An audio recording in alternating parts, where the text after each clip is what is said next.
Good morning everyone. Welcome to News Morning. नई energy नए अंदाज के साथ आज हम आपकी खिदमत में हाजिर हुए हैं। हमने सोचा कि ज़रा अंदाज हमारा पुराना हो चुका था, तो क्यों ना नई एनर्जी और नए अंदाज के साथ आपके सामने पेश हुआ जाए। आप सबको बहुत सी गुड मॉर्निंग। और हमारी ये कोशिश थी फिजा कि अपने व्यूवर्स को एक अच्छी सुबह का आगाज देते और अच्छी खबर देते पाकिस्तान के मैच जीतने से। लेकिन हमारी तमाम पे हाथ रखती है सुबह सुबह एक अच्छे फ्रेश स्टार्ट के साथ हमने मैंने कहा मैं अकेला ही दुखी रहना हूँ। हमारे व्यूवर्स जिन्होंने पाकिस्तान और भारत का मैच देखा और जो इससे पहला मैच हुआ था ना, उसके बाद हमारी एक्सपेक्टेशंस शायद बहुत ज्यादा हाई हो चुकी थी। तो हमें ये था कि फिर उसी तरह हमारे बॉलर जो हैं भारतीय क्रिकेटर्स की दुर्गत बनाएंगे, लेकिन हम ये भूल गए कि वो भी घर से खेलने आए हुए। अच्छा, पहले मैच की तो आपने बात कर दी, लेकिन हमने अभी के मैच की बात करनी है। जो अभी का मैच था उसमें हमने खुद एक स्पेयर दे दिया। क्या बात मैं कह रही हूँ कि दुखती रख को बात छेड़ा जाए, बताया जाए आवाम को कि ये किया है हमारे शाहीनों ने, कि हमने एक रिजर्व डे का मुतालबा भी खुद किया। रिजर्व डे पर हमने परफॉर्मेंस भी नहीं दिखाई। अच्छा, एक बड़ा टारगेट अगर आपको दे दिया गया है इंडियन प्लेयर्स की जानिब से, आखिर इंडियन टीम भी तो जानी मानी टीम है और फिर पूरा साल वो IPL मैचेस खेलते रहते हैं, इन प्रैक्टिस रहते हैं, उनका स्टेमिना वैसे ही बहुत ज्यादा हाई रहता है हर वक्त। तो वो भी घर से खेलने के लिए आए थे। अगर उन्होंने आपको अच्छा एक बड़ा लेकिन ऐसा लग रहा था सिर्फ वही घर से खेलने के लिए आए थे। हमारे प्लेयर्स को क्या हो गया? लग ऐसे रहा था कि सिर्फ भारतीय जो हैं वही घर से खेलने के लिए आए हैं। अच्छा, हमारे खिलाड़ियों को पता नहीं क्या इतना अंडर प्रेशर थे, शायद हम नफ्स पर अपनी ओवरकम नहीं कर सके। अंडर प्रेशर कौन सा, हम फर्स्ट टाइम इंडियन टीम को आमना सामना कर रहे थे। बट फिर भी जिस तरीके से लग ऐसे रहा था कि हमारे ठीक है बॉलर्स की जो दुर्गत बनी वो बनी, लेकिन हमारे जब क्रिकेटर्स आए हैं, बाबर आजम को देख लें, इमामुल हक को देख लें, कोई भी एक भी खिलाड़ी जमकर उनके आगे फिजा नहीं खेल सका। और लग ऐसे रहा था कि हम लोग शायद परफॉर्मेंस से ज्यादा ना जो सूरत हाल है, हम प्रेशर में आ गए और इस प्रेशर को अपने नफ्स पर काबू करने के लिए आपको याद होगा, लेकिन हमारी टीम ने बाकायदा एक साइकेट्रिस्ट हायर किया था कि नफ्स को कैसे कंट्रोल करना है, क्योंकि ये पाकिस्तान और भारत का जो टाकरा होता है ना, ये सबसे सनसनीखेज होता है। उसका भी हमें फायदा नहीं हुआ। पाकिस्तानी क्रिकेट टीम अब पहले तो अपना साइकेट्रिस्ट चेंज करे, क्योंकि ये बहुत ज्यादा जरूरी है। दूसरा ये कि अभी भी हमें आई थिंक एक पॉजिटिव एनर्जी देनी चाहिए शाहीनों को, ताकि वो दोबारा आगे देनी चाहिए। और अल्टीमेटली वो क्या हम कहते हैं कि तुम जीतो या हारो, सुनो हमें तुमसे प्यार है। तो बस तो हमें तुमसे प्यार ही है, लेकिन हमारे शाहीनों से ये गिला नहीं है। हार जीत होती है, लेकिन कम से कम मुकाबला तो करें ना। आप मैदान में उतरकर मुकाबला तो करें। एशिया कप जो है ये एक तैयारी थी वर्ल्ड कप के लिए। आपको पता है वर्ल्ड कप इंडिया में होने जा रहा है और फिर इंडियन क्राउड के सामने आपने परफॉर्म करना है, तो फिर ये बहुत बड़ी बात है कि आपको अच्छा परफॉर्म करना है। ये एशिया कप जो था ना, एक जिसे कहना चाहिए कि एक टेस्ट मैच था। असल में जो आपका सही वाला इम्तिहान है वो तो वर्ल्ड कप में है जाके।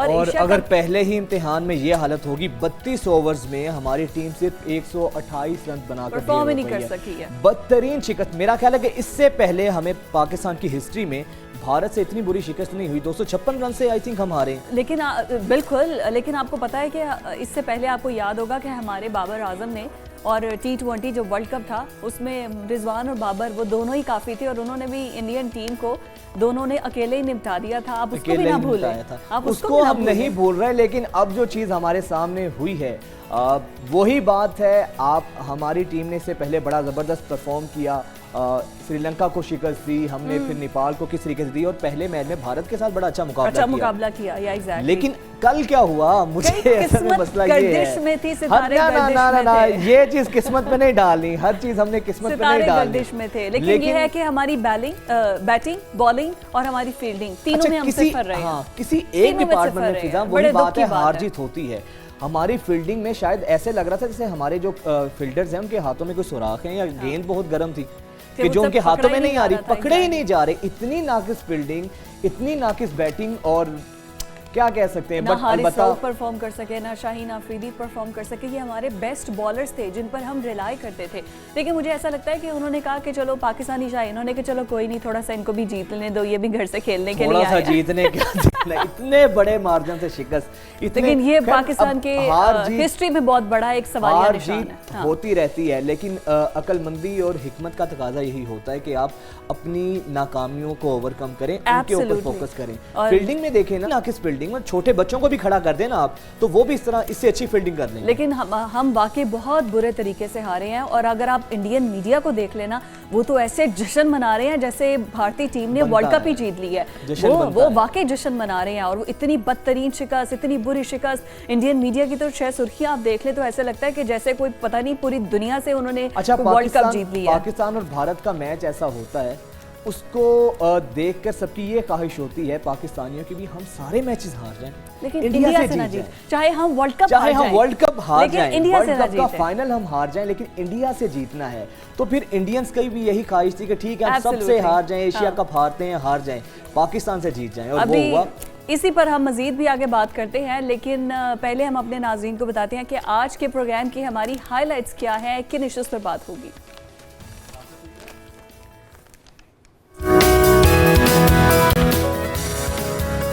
बादल गरजे, ना ही बैटर बरसे, बिजली कड़की, ना ही बॉलर्स गरजे, कोलंबो में भारतीय सुरमाओं से शाहीनों को इबरतनाक शिकस्त।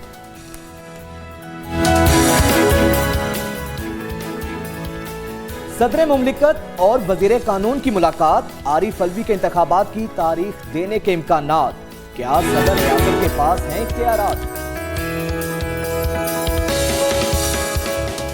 पंजाब हुकूमत की फुर्तियां, 200 बच्चों का 100 बरस पुराना स्कूल मिस्मार करने की तैयारियां।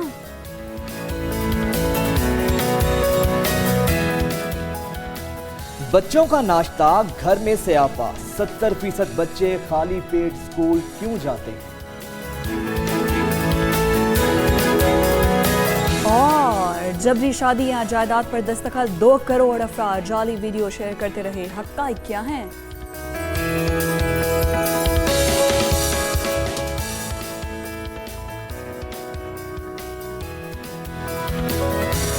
तो जनाब ये तो आज की हाइलाइट्स थी, और हाइलाइट्स के ऊपर तो हमने बात की, और मजीद अपने प्रोग्राम में बात करेंगे। दोबारा से जरा क्रिकेट की जानिब आते हैं। दिल तो नहीं कर रहा, दिल नहीं कर रहा आने का, लेकिन क्या करें, फिर अपने कहीं ना कहीं कैथारसिस भी करना है, अपने जज्बात को स्टिमुलेट भी करना है। और जिस तरह की हमारी कैफियत है, आई एम श्योर कि हमारे जो व्यूवर्स हैं, जो हमें देख रहे हैं, उन सबके भी यही जज्बात होंगे। और क्या इस पे कह सकते हैं, मसलन जितना इसका मातम किया जाए, जितना वावेला किया जाए, अच्छा इसका ये दूसरी बार हमें शिकस्त हुई है, आपको पता है ये 2009 में भी हमें इतनी ही बुरी शिकस्त हुई थी, और हमने श्रीलंका से 234 रन से हम मैच हारा था। लेकिन वो श्रीलंका से हम मैच हारे, श्रीलंका से हारे थे। भारत से इतनी बुरी शिकस्त जो है ना, वो मुझे लगता है आपने बड़े दिल पे ले लिया है हमारी शिकस्त को। दिल पे नहीं लिया, किडनी पे लिया है, लंग्स पे लिया है शिकस्त को। इतनी बदतरीन शिकस्त थी।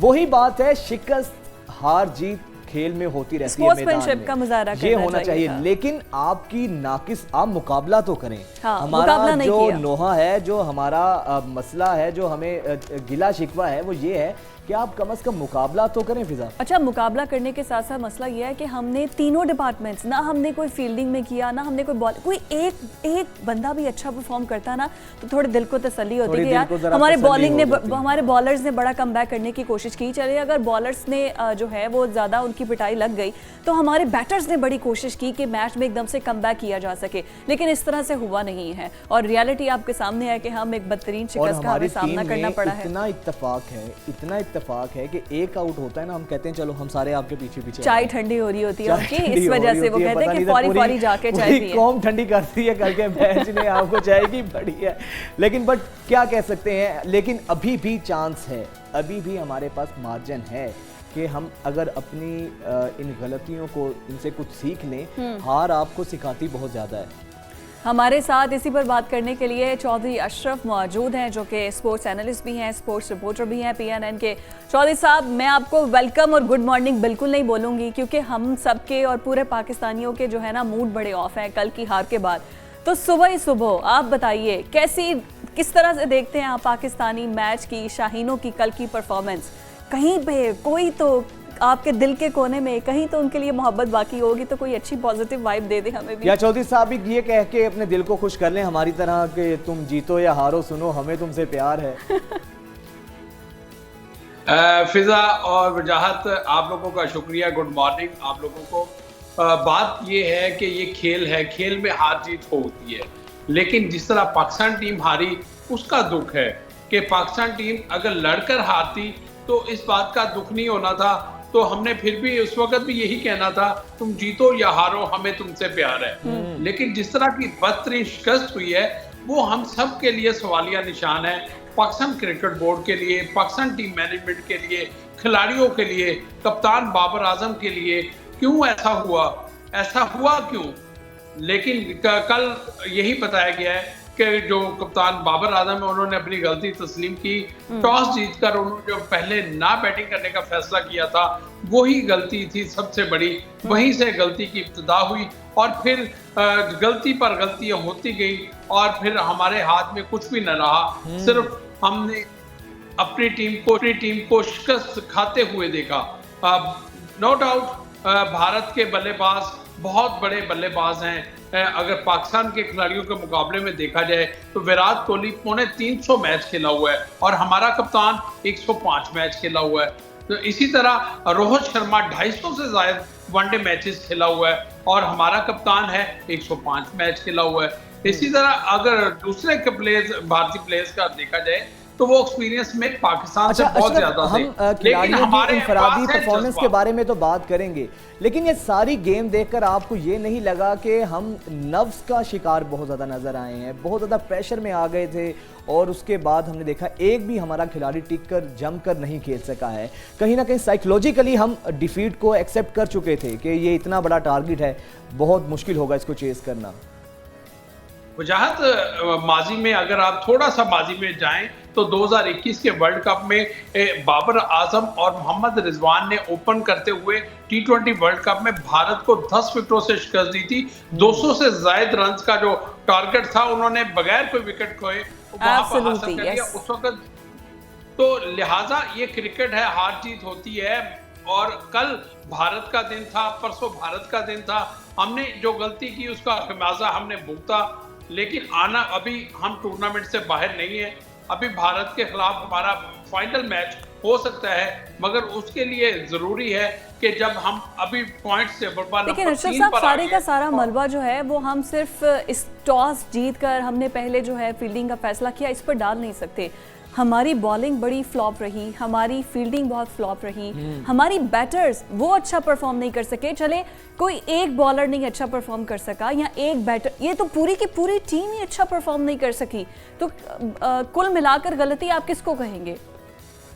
देखिए जी, मैंने जैसे पहले बताया कि टॉस से हमारी गलती शुरू हुई और उसके बाद क्योंकि टॉस पे गलती भी नहीं कह सकते क्योंकि बाबर आजम को ये था कि जो बारिश वहां पर होती रही है 2 दिन, हमारे जो फास्ट बॉलर हैं दुनिया क्रिकेट के तेज तरीन बॉलर हैं और सबसे अच्छी कामयाब पेस बैटरी हमारे पास है। तो उन्होंने सोचा होगा कि ये जो बारिश हुई रात भर होती रही, दिन में भी हुई और उसका फायदा हम मैच में उठाएंगे, पहले बॉलिंग करते हुए भारत को जल्दी आउट कर लेंगे। लेकिन ये भी सोचना चाहिए कि हरीफ भी आपके खिलाफ पूरी तैयारी करके मैदान में आता है। तो यही हुआ कि भारत जो पहले मैच में 256 रन पर आउट हो गया था, अब उसने ये पूरे पाकिस्तान के खिलाफ हिकमत अमली तय करके यहाँ पर मैदान में आए कि हमने जो पाकिस्तान की पेस बैटरी है उसको विकेट नहीं देनी और वो उसमें काफी हद तक कामयाब रहे।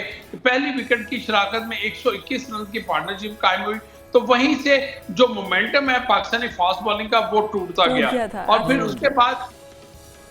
उसके बाद बारिश ने काम कर दिखाया कि बारिश ने हमारे प्लेयर्स का मजीद हौसला, क्योंकि जब हमने 2 खिलाड़ियों को 123 पर आउट कर लिया था पाकिस्तान मैच में वापस आ गया था, लेकिन अल्लाह को कुछ मंजूर कुछ और ही था। बारिश आ गई, बारिश ने फिर हमारे के बाद मैच रुक गया। दिन भर वो तकरीबन 4 घंटे इंतजार की सूली पर पाकिस्तानी खिलाड़ी लटके रहे कि अब मैच शुरू होता है, अब मैच शुरू होता है। इस तरह जब वक्फा आता है तो खिलाड़ियों का मोराल डाउन होता है, मोमेंटम एक डाउन हो जाता है। बिल्कुल ठीक। फिर उसके बाद अगले दिन मैच शुरू हुआ, तो जब हमारा मोराल डाउन हो चुका था, अगले दिन विराट कोहली ने और KL राहुल ने शानदार इनिंग्स खेली। देखो दोनों खिलाड़ियों ने बगैर आउट हुए जो 25.5 ओवर्स का बाकी खेल था उसमें उन्होंने 215 रन बनाए।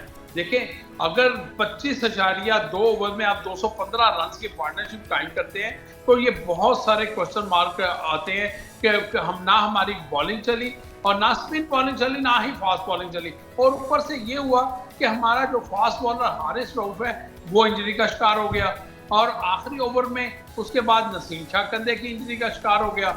हमें इसी चीज का डर था कि वर्ल्ड कप एक बड़ा टूर्नामेंट आ रहा है, उससे पहले हमारे खिलाड़ी इंजरी मसाइल से दो चार ना हो। आपकी बात शुरू में आपने बोला कि इस वक्त भारतीय साफी या भारत में जश्न मनाया जा रहा है। देखिए, पाकिस्तान और भारत के दरमियान जब भी कोई मैच होता है तो जब वो जीतें तो वो जश्न मनाते हैं और हम जीतें तो हम जश्न मनाते हैं। लेकिन मेरा ख्याल है जिस तरह मैच के आखिरी शहंशाह अफरीदी ने जश्न दिया, मैच खत्म हुआ तो वो बड़े मुस्कुराते हुए भारतीय प्लेयर्स को वो मिले और उन्होंने वहां पर साबित करने की कोशिश की कि हमें कोई परेशानी नहीं है, आपके साथ दोबारा भी मुकाबला होगा। ठीक है चौधरी अशरफ, आपने हमारा थोड़ा सा गम गलत किया, लेकिन उम्मीद करते हैं, उम्मीद पर दुनिया कायम है। उम्मीद करते हैं कि आइंदा जब मैच होगा ना तो पाकिस्तान भारत से सूद समेत फिजा ये बदला लेगा। इंशाल्लाह बिल्कुल वैसा ही होगा। और वैसे भी हमारी टीम जो है वो दुनिया की वर्ल्ड क्लास नंबर 1 टीम है, तो फिर एट द एंड इवेंचुअली अच्छे बुरे दिन आते हैं, अच्छे बुरे मैच भी आते हैं, लेकिन अच्छा फिर एक ये चीज भी है ना कि हम अपने खिलाड़ियों को जहां पर इतनी तनकीद करते हैं, हाँ। इतनी तनकीद अगर कोई हार हो भी जाए तो थोड़ा सा एक्सेप्ट उसको भी कर लेना चाहिए। शुक्र है आप भी इस चीज ये भी कर लेना चाहिए। लेकिन गलती एक बार होती है, जो दोबारा दोहराई जाती है वो ब्लंडर होता है, नालायकी होती है। उम्मीद करते हैं पाकिस्तानी टीम जो है अपनी इन तमाम खामियों पर ओवरकम करेगी और इंशाल्लाह अच्छी नए जज्बे के साथ मैदान में उतरेगी। सियासी खेल से, सियासी मैदान से भी आपको खबरें देंगे। यहाँ पर एक ब्रेक लेनी है, ब्रेक के बाद आपसे मुलाकात करते हैं।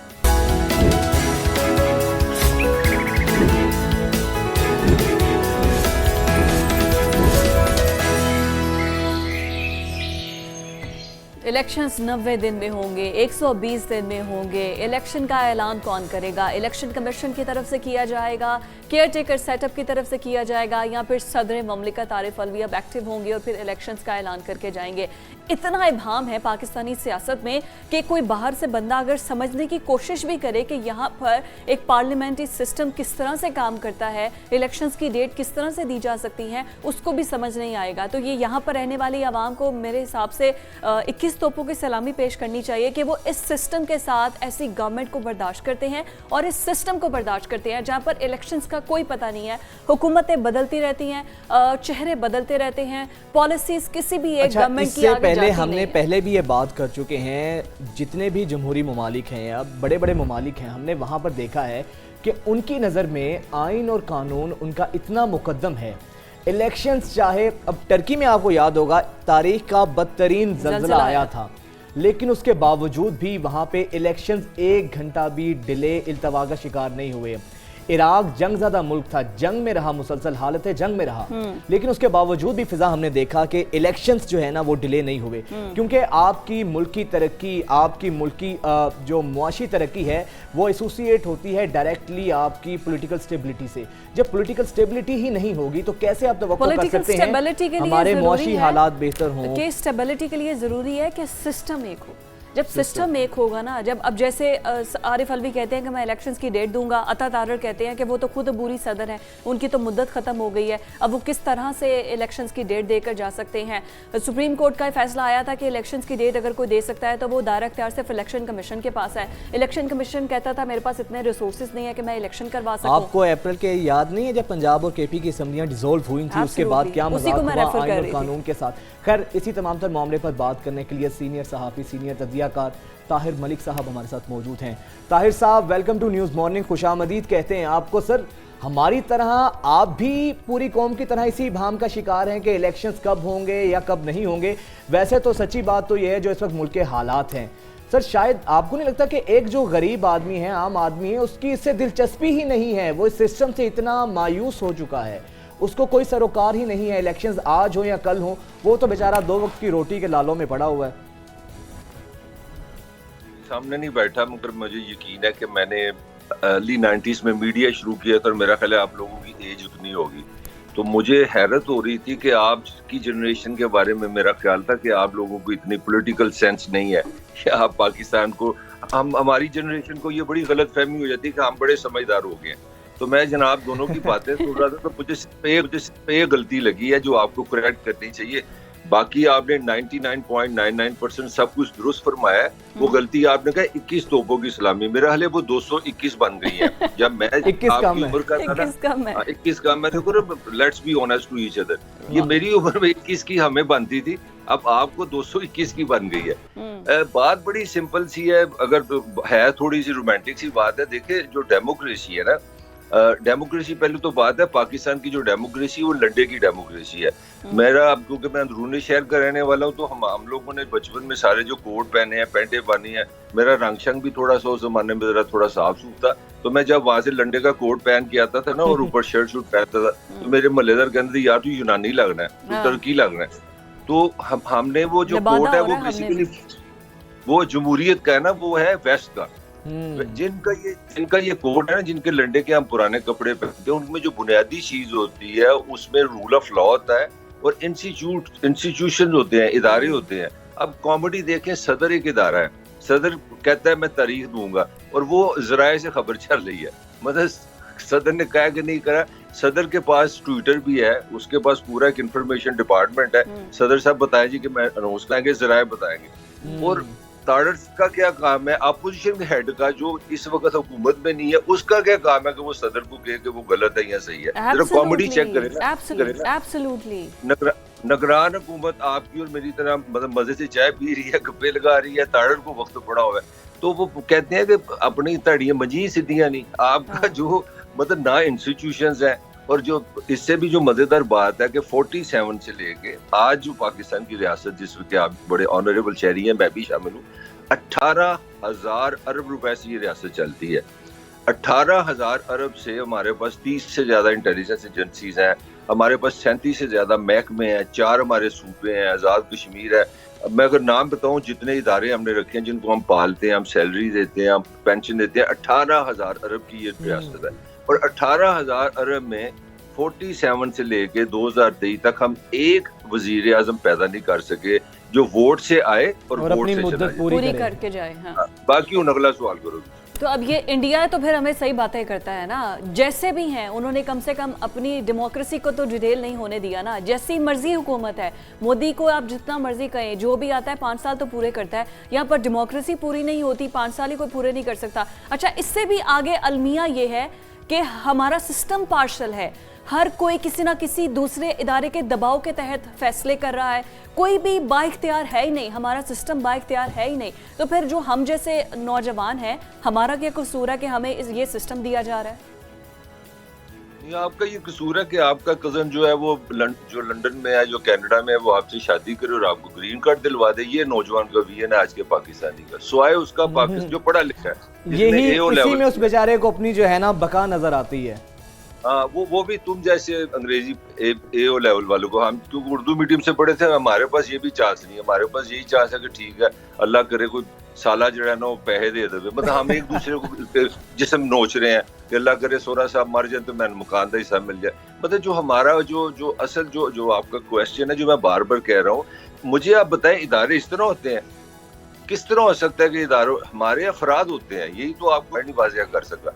जो वेस्ट है, जिन्होंने डेमोक्रेसी बनाई है, वो अफराद से निकल गए हैं। अमेरिका का सदर का खूबसूरती है कि हफ्ते में एक दफा गिर जाता है वो, मगर कमाल है सोसाइटी सारी चल रही है, 80+ है, बेटा उसका कैंसर से मरा है, he is a old man, बात उससे नहीं होती, मगर निजाम को कुछ नहीं होता, वहां तो नहीं होता। वजह क्या है कि उनके इंस्टीट्यूशन है, वहां सदर एक इदारा है, स्पीकर असेंबली एक इदारा है, पार्लियामान एक इदारा है, ताहिर मलिक है, मलिक ताहिर है, खाली ताहिर है, ये खाली मलिक है, मेक्स नो डिफरेंस। इसी तरह हमारे यहाँ ये फर्क है कि मुझे याद है कि इससे पहले अगर आप साकिब निसार को देखें तो ऐसे लगा था कि मुझे लगा था कि आधे घंटे में पासन में पानी खत्म हो जाएगा। मैं अपनी बीवी को कैसी, मैं फ्रिज में पानी पाल लिया, कहती क्यों? मैं वो साकिब निसार साहब एक ही बात करें, पानी खत्म हो गया, पानी खत्म हो गया, डैम पर और डैम फंड भी बना गया जिसमें आप और मेरे टैक्स से पैसे भी काटे गए। मेरा तुमसे सवाल है, जब से गया वो सुना है किसी से पानी की कमी का? तो हमारे यहाँ अफराद हैं, हमारे यहाँ हर बंदे की सोच है। मतलब हमारे यहाँ मैं अच्छी तरह जानता हूँ, जब जनरल ज़िया साहब आए तो वो क्योंकि एक मुसलमान तबीयत के थे तो ऐसे लगा कि जैसे पाकिस्तान इस्लाम के लिए बना है। इसी तरह जब जनरल मुशर्रफ आया उसने 2 कुत्ते हाथ में रखे और उसने सिगरेट पी रहा था, उसने कहा जी मेरा आइडियल तो अपना कमाल अतातुर्क है। तो हमारे यहाँ मेरा ख्याल है सबसे बड़ा जो मसला मैं बार बार कह रहा हूँ, मलिक साहब आपने बिल्कुल सही निशानदही की है। हमारे यहाँ अलमिया ये है कि यहाँ पर इदारे नहीं शख्सियात मजबूत हैं। फिर होता यही है ना मलिक साहब, जब कोई नई शख्सियत आती है, किसी नए ओहदे पर आती है, तो वो अपनी लेगेसी को कैरी करती है। जो पुरानी शख्सियत होती है उसके मंसूबों को भी ठप कर दिया जाता है, उसकी लेगेसी को भी बिल्कुल वहाँ पे रोक दिया जाता है। क्या वजह है मलिक साहब, आपने तो तवील अरसा सहाफ़त को, सियासत को करीब से देखा है और देख रहे हैं, वजह क्या है हमारे यहाँ क्यों इदारों को पनपने नहीं दिया गया, उनकी ग्रोथ नहीं होने दी गई? सियासी ग्रोथ की बात करें, फिर इदारों के अंदर आप देख लें, वापडा है, PIA है, या जितने भी रेलवे है, जितने भी ऐसे महकमे हैं, शख्सियात के गिर्द सर ये घूमते हैं। साद रफीक साहब रेलवे में आते हैं, रेलवे ठीक हो जाती है, कोई और आता है या शेख रशीद साहब आते हैं। इदारे मैटर नहीं करते हमारे यहाँ सर, शख्सियात इतनी मैटर क्यों करती हैं? यार जितने अच्छे तुम सवाल करते हो तुम्हें तो खुद इंटरव्यू देना चाहिए, मेरा नहीं ख्याल तुम्हारा इंटरव्यू लेना बनता है। नहीं मलिक साहब, ये कंफ्यूजन है, इसलिए आपसे इसका जवाब लेना चाह रहा हूँ। नहीं तुम जल्दी शुरू कर दो, इंटरव्यू देना जितने तुम्हारे सवाल बता रहे हैं कि तानु समझ आ गई छतरोल कितने हो रहे हैं। अच्छा, अब पॉइंट बड़ा सिंपल से समझने वाला, दुनिया में जहाँ पे मैं अब कल मैं केरला एक इंडिया की रियासत है, मैं आपको मुश्किल जवाब देता हूँ, मैं उसकी स्टडी कर रहा था। तो 57 में न्यूयॉर्क टाइम और टाइम्स जो अमेरिका की सबसे बड़ी पब्लिकेशन है, उसने लिखा कि अमेरिका का सबसे गरीब तरीन जो जगह है ना वो केरला है। मैं 50s की बात कर रहा हूँ। अच्छा, फिर उसने बताया कि आज इंडिया में केरला सबसे अमीर है, सबसे खुशहाल है, सबसे ऑर्गेनाइज है। तो फिर मैं आपको मलेशिया की एग्जांपल दूं। 60s में मलेशिया का शुमार ये था, हालत ये थी कि सिंगापुर ने मलेशिया के हाथ जोड़े कि हमें से अलग ना करो, हम अलग नहीं है, हम आपके साथ रहेंगे। सिंगापुर को मलेशिया ने नहीं लिया, उन्होंने कहा नहीं भाई साडे को अपने खान में रोटी नहीं, तानु कौन संभाले। हुआ क्या, 60s में मलेशिया ने अपना जो प्राइमरी एजुकेशन है उसका बजट हाईएस्ट कर दिया। केरला ने 50s में एक लॉ पास किया कि जो स्कूल टीचर है ना उसको इससे कम आप सैलरी नहीं दे सकते, एजुकेशन की इम्पोर्टेंस दी। ये जो चेंज आती है ना, जो इदारे बनते हैं ये समाज से बनते हैं और समाज को आपको डेवलप करना पड़ता है। जो समाज ह्यूमन डेवलपमेंट पे लगाए ना, आप सुन लो तो उसके बाद मेरे ख्याल गुफ्तगू खत्म हो जाएगी। पाकिस्तान का शुमार 5 लोएस्ट मुल्कों में है जो तालीम और सेहत पे खर्चते हैं। सर 2.7 है हमारी सेहत का बजट और 2.5 है हमारी तालीम का बजट, इससे आगे फिर क्या बात करें। और ये भी करप्शन की शिकार है। ये वो एफिशिएंट ब्यूरोक्रेसी है जो दुनिया की करप्ट तरीन है और इनएफिशिएंट तरीन है। ये 2.5% भी जो आपने बताया ना, ये भी गाड़ियों पे, पेट्रोल पे लगता है। तो मेरा गुजारिश ये है कि जब तक हमें लॉन्ग रन सोचना पड़ेगा। और सोच रहे, मैं पाकिस्तान का जब भी बजट देखता हूँ, मुझे थोड़ी कॉमर्स रिपोर्टिंग भी की है, लंबी बात हो जाएगी, मेरा सिर्फ एक इंडिकेटर होता है, मैं देखता हूँ ह्यूमन डेवलपमेंट। मैं अब आपको छोटी सी एग्जांपल दूं, लाहौर के जो रिच इलाके है ना, वहाँ पे जो प्लाजा है ना, इस वक्त जो बिजनेस प्लाजा होता है 5 अरब का बनता है, 1, 2, 3 मरले का जो अमीराने इलाके हैं। तो मैं पढ़ रहा था 5 अरब रुपया पिछली हुकूमतें रखे थे कि पाकिस्तान की जो टैलेंटेड ज़हीन बच्चे हैं उनको हम स्कॉलर देंगे। 5 अरब रुपया 5 अरब में एक अच्छी बरातर रोड में बड़ी मार्केट बनती है। तो जो सोसाइटी अपने 25 करोड़ इंसानों में, जिसमें को तकरीबन 13 करोड़ नौजवान हो, उनके लिए इतने पैसे रख देगी तो फिर जबल की काम होगा ना। तो आप बुनियादी बात समझिए, पाकिस्तान की रियासत ने आज तक ह्यूमन डेवलपमेंट को तो लिफ्ट ही नहीं कराई। जब तक आप लोगों में वो शऊर पैदा नहीं करेंगे कि यार ये मेरा मुल्क है, ओनरशिप ही नहीं, यहाँ के लोगों की ओनरशिप ये है कि वो किराएदार है, they don't think they own this state. तो ये आउटसाइडर बन गए सारे। जिस तरह हम लोगों ने मतलब अभी तक जो भी मुझे बात अच्छी लगती है, मैं पंजाबी में मजाक उड़ाता हूँ, तो हम कॉमेडियन बन गए। और जब जो सोसाइटीज प्रेशर में रहती हैं, जब वो इनडिफरेंट हो जाती हैं, जब उनको निज़ाम उनके साथ मोहब्बत नहीं करता, रियासत माँ नहीं बनती, तो वो भी कॉमेडियन बन जाते हैं। तो सर फिर चेंज कैसे आएगा? थ्रेशोल्ड हम कहाँ देखेंगे कि कौन चेंज ला सकता है? आप और मैं क्या, या हमारे से आगे वाली जो जनरेशन है? अभी तो हम इलेक्शंस की बात कर रहे हैं और इलेक्शन से बाद वही नहीं हो पा रहे। सिस्टम को चेंज करना, तब्दीली लाना और ह्यूमन रिफॉर्म्स पर काम करना, उसके बाद आपकी डेमोक्रेसी पे काम करना, आपके इदारों का शख्सियात से निकल कर इदारों का मजबूत होना, ये सब की फैक्टर्स हैं जो कि हमारी सोसाइटी में एक काला धब्बा है हमारे सिस्टम के ऊपर। आपको, मुझे, किसी भी बाशऊर शख्स को पता है कि ये मसले मसाइल हैं। अब इसका हल क्या है? कौन हल ला सकता है? बड़ा सिंपल हल है। आपका हल आपकी मायूसी है, आपके फेलियर्स हैं। कल जो पहले 3 दिन आप लोगों ने अपनी तरह लेने के लिए मीडिया ने वो जान खादी थी, पाकिस्तान क्रिकेट। कल पता लग गया कैसी दुनिया की फास्ट बॉलर है, शहीन है, शेर है। तो आप अल्फाजों से दुनिया नहीं चला सकते। बोली है ना ठंडा ठा शतू जलेबा, कुट के उन्हें सीधा कर दो, कितने वर्ल्ड क्लास बॉलर आपके। तो आपकी जो मायूसी है ना, जो आपको हर वक्त इंटरनेशनल लेवल पे आप देखते जाएंगे कि आप दुनिया से पीछे रह गए हैं। मेरा हाल है यही चीज हम में, और मैं जिस तरह आप देख लें, छोटी बात मैं टर्न ले गया हूँ, जिस तरह आर्मी चीफ आए, आर्मी तो कोई बात नहीं कि बंदूकें पकड़ लो। आर्मी चीफ ने क्या बात की है कि इन्वेस्टमेंट लाओ, एग्रीकल्चर की तरफ जाओ, डेवलपमेंट की तरफ जाओ। मैं कोई मतलब मजाक नहीं कर रहा, मैं कहना ये चाह रहा हूँ कि अल्टीमेटली आपको समझ आना शुरू किया ना इदारों को भी, कि भाजी लड़ाई कहाँ पे है, कि आपने ये करना है। और मैं आपको चैलेंज करता हूँ कि इतनी बड़ी आबादी जो आपने पैदा कर ली है, दुनिया में सबसे ज्यादा प्रोपोर्शनली नौजवान पाकिस्तान के पास है यार, आप इसको डायरेक्शन दो, आप इसको रास्ता दो, आप इसको स्मॉल इंडस्ट्री में लेके आओ, इसको आईटी में लेके आओ, इसको रास्ते दो। पाकिस्तान 3-4 साल में आप हैरान रह जाएंगे कहां से कहां पहुंचेगा। मलिक साहब लास्टली बस ये जवाब दे दें, आपने बहुत अच्छा सोल्यूशन दिया सर, लेकिन हमारे यहाँ मुल्क में तो हर शख्स की ये कोशिश है, या जितना भी बड़ा कारोबारी शख्स है, तबका है, जिसके पास चंद पैसे हैं, वो पैसे उठाता है, एक छोटी सी हाउसिंग सोसाइटी काटता है और रियल स्टेट में इन्वेस्ट कर देता है, बजाय कोई प्रोडक्शन यूनिट्स लगाएं, कोई इंडस्ट्री लगाएं। इससे तो हमें बाहर से सरमायाकारी तो नहीं आएगी, फॉरेन रेमिटेंस तो नहीं आएगा।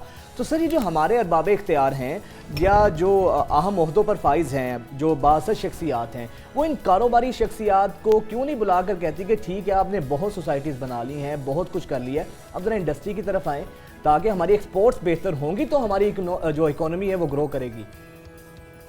पाकिस्तान में कोई सर्टिफाइड पागल आदमी इंडस्ट्री लगाएगा, क्योंकि आप जो ही इंडस्ट्री लगाते हैं, दुनिया की सबसे महंगी बिजली आपके पास है। जो पाकिस्तान लेबर आपने बनाई है उनको काम ही नहीं आता, वो मेरे जैसे नालायक है। मैं जर्नलिस्ट हूँ, मुझे बोलना नहीं आता, तुम्हें लिखना नहीं आता, वकील को लॉ की सेंस नहीं है, डॉक्टर को इलाज का पता नहीं।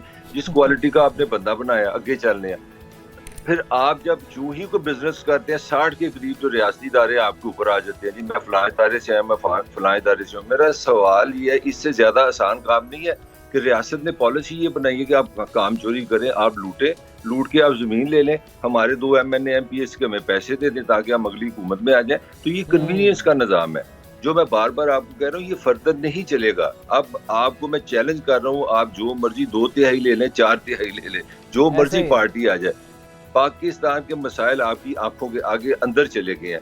अल्टीमेटली सोल्यूशन है, अब खत्म हो गया वो जो आपने रोमांस रखा था। ये सारी रियासती पॉलिसी है। देखिए मैं जाते जाते आपको 2 चीजें सिर्फ बताऊंगा। चाइना ने पूरी दुनिया की थरथली डाल दी है, पता किसने डाली है? आपके लोगों की पैदाइश के जमाने में 80s 90s में उन्होंने डैम बनाए और उन्होंने एक काम से इंडिया को देख ले, इंडिया ने थरथली डाल दी है। मैं थरथली की रीजन बताने लगा ना, हम थरथली को एंजॉय करते हैं, हम रीजन नहीं देखते। यही तो हमारी ब्यूटी है कि हमने सिर्फ टॉक शो से पाकिस्तान बदलना होता है। तो चाइना ने बिजली सस्ती मुफ्त की इंडस्ट्री के लिए, उन्होंने दुनिया में इतनी प्रोडक्टिविटी कर दी, दुनिया की मत मार दी। इंडिया का जो पंजाब था वो 80s में तुम्हें पता नहीं होगा, वो अपना सेपरेशन हो रही थी, लड़ाई झगड़े हो रहे थे, टेररिज्म था, ये था वो था। एक काम इंडिया ने किया, उन्होंने इंडियन पंजाब में किसान को बिजली फ्री कर दी। लो जी वो लड़ाई, उसने प्रूफ पकड़ के एग्रीकल्चर में चला गया और पूरे इंडिया को कनक बनानी शुरू कर दी। भाई रियासत को प्रोडक्टिविटी का माहौल बनाएगी तो पाकिस्तान भी आगे चला जाएगा। सर रियासत नहीं तो ऐसे लेने होते हैं, स्टेप्स लेने होते हैं जिससे तमाम मुल्क की किस्मत बदले। Thank you so much Tahir Malik साहब हमारे साथ मौजूद थे, always playing in the show. और यही सूरत मसला यही है फिजा, सिस्टम प्रायोरिटीज का फर्क है, तरजीहात का। हमारे मुल्क का सबसे बड़ा मसला इस वक्त जो है वो आबादी का है। 26 करोड़ के करीब हम लोग पहुंच चुके हैं, लेकिन कोई ऐसी प्लानिंग नहीं है। उसके बाद फिर क्लाइमेट चेंज, पूरी दुनिया इस चैलेंज से निबर्द आत्मा है। हमारी ये तो वो मसले बड़े-बड़े हैं। नहीं है। हमारी तरजीहात ये होनी चाहिए कि जो इतनी आबादी हमने पैदा की है उसको प्रॉपर एजुकेशन मिल रही है ताकि वो बच्चे क्राइम की तरफ, नशे की तरफ ना जाएं। जो बच्चे पैदा हो रहे हैं क्या उनको प्रॉपर उनकी नरिशमेंट हो रही है, कि उनको प्रॉपर डाइट मिल रही है? अच्छा, ये सारी बात जो है ना, ये सारी चीजें तर्ज़े हुक्मरानी में आती हैं। अच्छा, अब हम सबसे ज्यादा अपने व्यूअर्स को हुक्मरान होता कैसा है, जो एक रोल मॉडल होता है, जो एक मिसाल होता है, उसकी मिसाल आपको दिखाते हैं। नीदरलैंड के वज़ीर आज़म हैं, डच वज़ीर आज़म, जिनका नाम है मार्क रूट। ये आप फुटेज देखें, अब ये पीएम हैं उस मुल्क के, और वो मुल्क है जो दुनिया के मोस्ट स्ट्रॉन्गेस्ट कंट्रीज में आता है इकोनॉमिकली, नीदरलैंड के। नीदरलैंड है ये। अब वो देखेंगे वो अपने साथ अपने कोलीग के साथ बात करते हुए जा रहे हैं, तो ऐसे में उनके हाथ से कॉफ़ी जो है वो नीचे गिर जाती है, कोई आगे नहीं होता। उन्होंने कहा कि मुझसे कॉफ़ी गिरी है। अब कितना खूबसूरत जेस्चर ये है, आप देखें कि वो खुद वाइपर पकड़ते हैं, हालांकि स्वीपर वहाँ पर मौजूद है, अमला वहाँ पर मौजूद है फिदा, उसके बावजूद आप देखें कि खुद वहाँ पे वो वाइपर पकड़ते हैं, मॉप पकड़ते हैं और उसको साफ करना शुरू कर देते हैं। तो फिर कैसे ना निचली सतह तक मुंतकिल हों ये चीज़ें। अच्छा, ये तो ये चीज़ें हैं, मैंने अपनी आंखों से देखा है बाहर कि आपकी मिस्टेक है, आपने उस मिस्टेक को ऑन करना है। आप किसी भी बड़े ओहदे पर बैठे हुए हैं, आपकी जो गलती है आपने उसे खुद क्लीन करना है आपके लिए। और हमारे तो ऑफिस में ऐसा है ना कि हमें चाय कॉफी चाहिए तो हमारे लिए ऑफिस बॉय और मुख्तलिफ अमले होंगे। कि ये ऐसी सोच, ऐसा माइंडसेट कब आता है? आपने जब ये तब आता है कि जब एक वज़ीर आज़म खुद को अवाम का खादिम समझता है। एग्जैक्टली, हमने खादमे आला पंजाब की डेफिनेशन कुछ और हम समझी सिर्फ है। टाइटल्स की हद तक खादमे आला की बात करते हैं। हमारे यहाँ तो मसला ये है कि एक 19वें ग्रेड का सरकारी ऑफिसर जिसकी तनख्वाह आपके मेरे टैक्स से जाती है,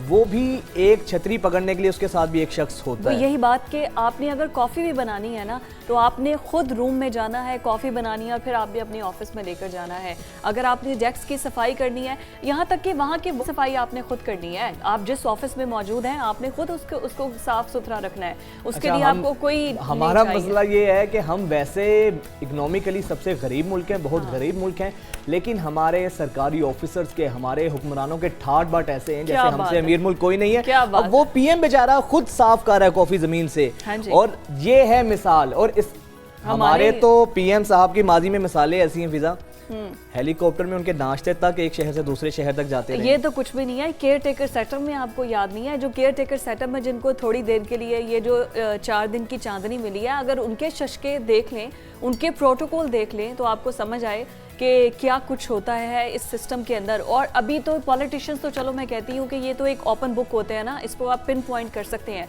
जो ब्यूरोक्रेसी होती है और जो सिस्टम के बाकी इदारे होते हैं जो इस पूरे सिस्टम को चला रहे होते हैं, जो पिलर्स होते हैं जिनका हम नाम भी नहीं ले सकते, आप उनको देखें कि उनके ठाट बाट और शशके कैसे होते हैं। और फिर उसके बाद आप इस हुकूमत को देखें और फिर उसके बाद इस अवाम को देखें कि उनके जो ठाट बाट हैं वो देखने के बाद आपको लगता है कि इस अवाम के साथ जो कुछ हो रहा है वो जस्टिफाई है। यही असल में मसला हमारा है। हाजिर होते हैं नाज़रीन एक ब्रेक के बाद।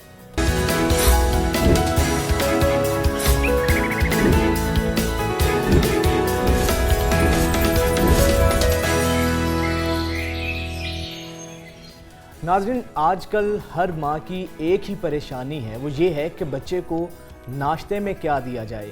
वैसे तो जितना अब चीज़ें पैराडाइम चेंज हुई है, हमारे टाइम में याद होगा कि माएँ बच्चों को सैंडविचेस, चूरियाँ बना कर दिया करती थीं।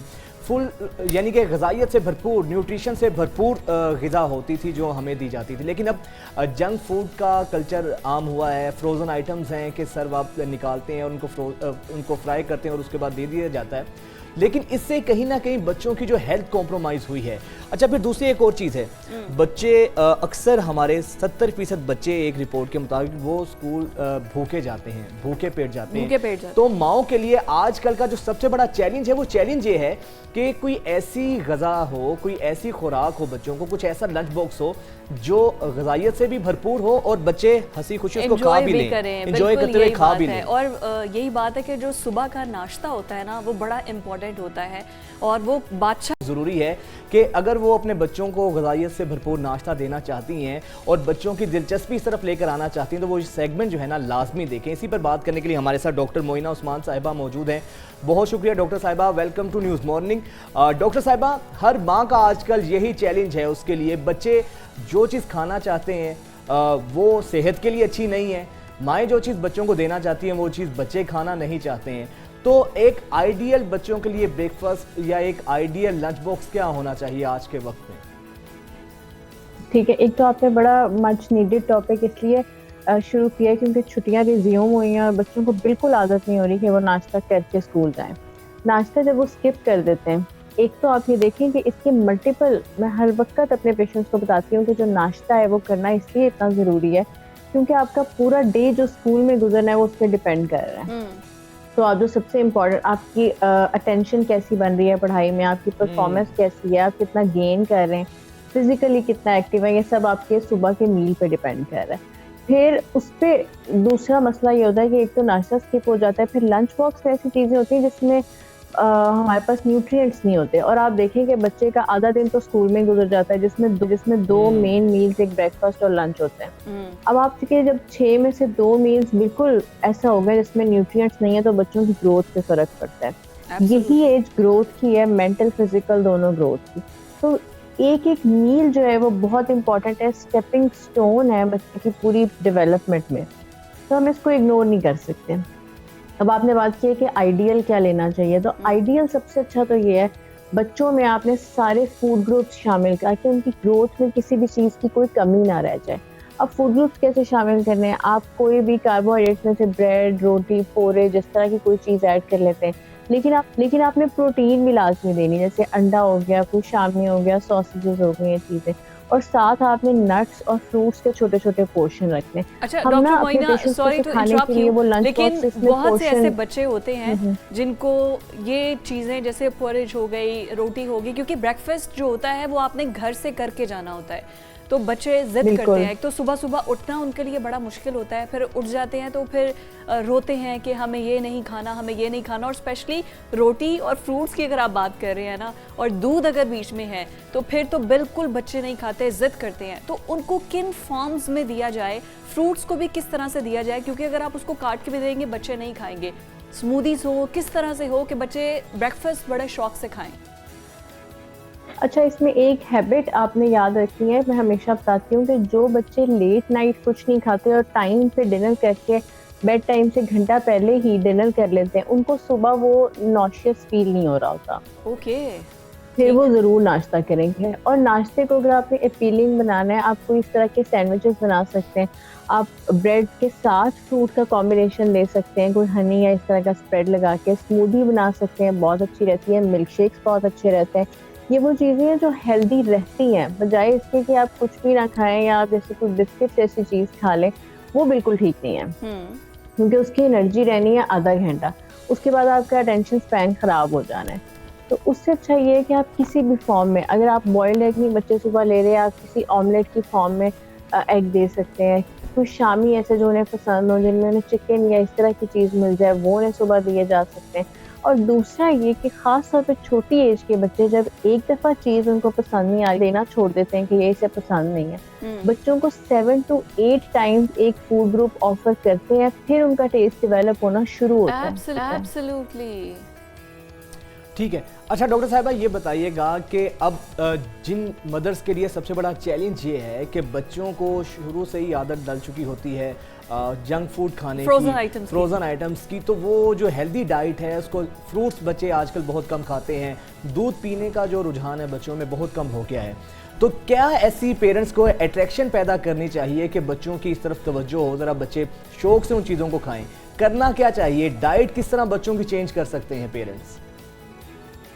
मैं अभी पिछले दिनों अपने पेशेंट से ये डिस्कस कर रही थी कि जिस तरह बच्चे 2 मिनट नूडल्स नहीं छोड़ते, क्योंकि पीयर प्रेशर है, सब वही खा रहे हैं, वो स्नैक अच्छा है, वो लंच बॉक्स में आ रहा है, आप उसको ऐसे रिप्लेस करें कि उसकी रिप्लेसमेंट ना लगे। जैसे आपने अगर नूडल्स को रिप्लेस करना है, आप होल व्हीट पास्ता लेके आएँ, उसको स्पेगेटी की फॉर्म में बना लें और उसमें वेजिटेबल्स ऐड कर दें। अब वो ये होगा कि ऐसा नहीं है कि आपका दोस्त जो है वो नूडल्स खा रहा है और आप रोटी खा रहे हैं, इतना डिफरेंस नहीं आ रहा, लेकिन आपको एक हेल्दी घर वाली चीज़ मिल गई। इस तरह फ्रोज़न आइटम्स पे कोशिश करें आप घर में वो चीज़ बनाएं, उसको एयर फ्रायर में, उसको बेक ग्रिल फॉर्म में, किसी हेल्दी फॉर्म में वही चीज़ लेना शुरू कर दें, आधे मसले वैसे ही ख़त्म हो जाएंगे।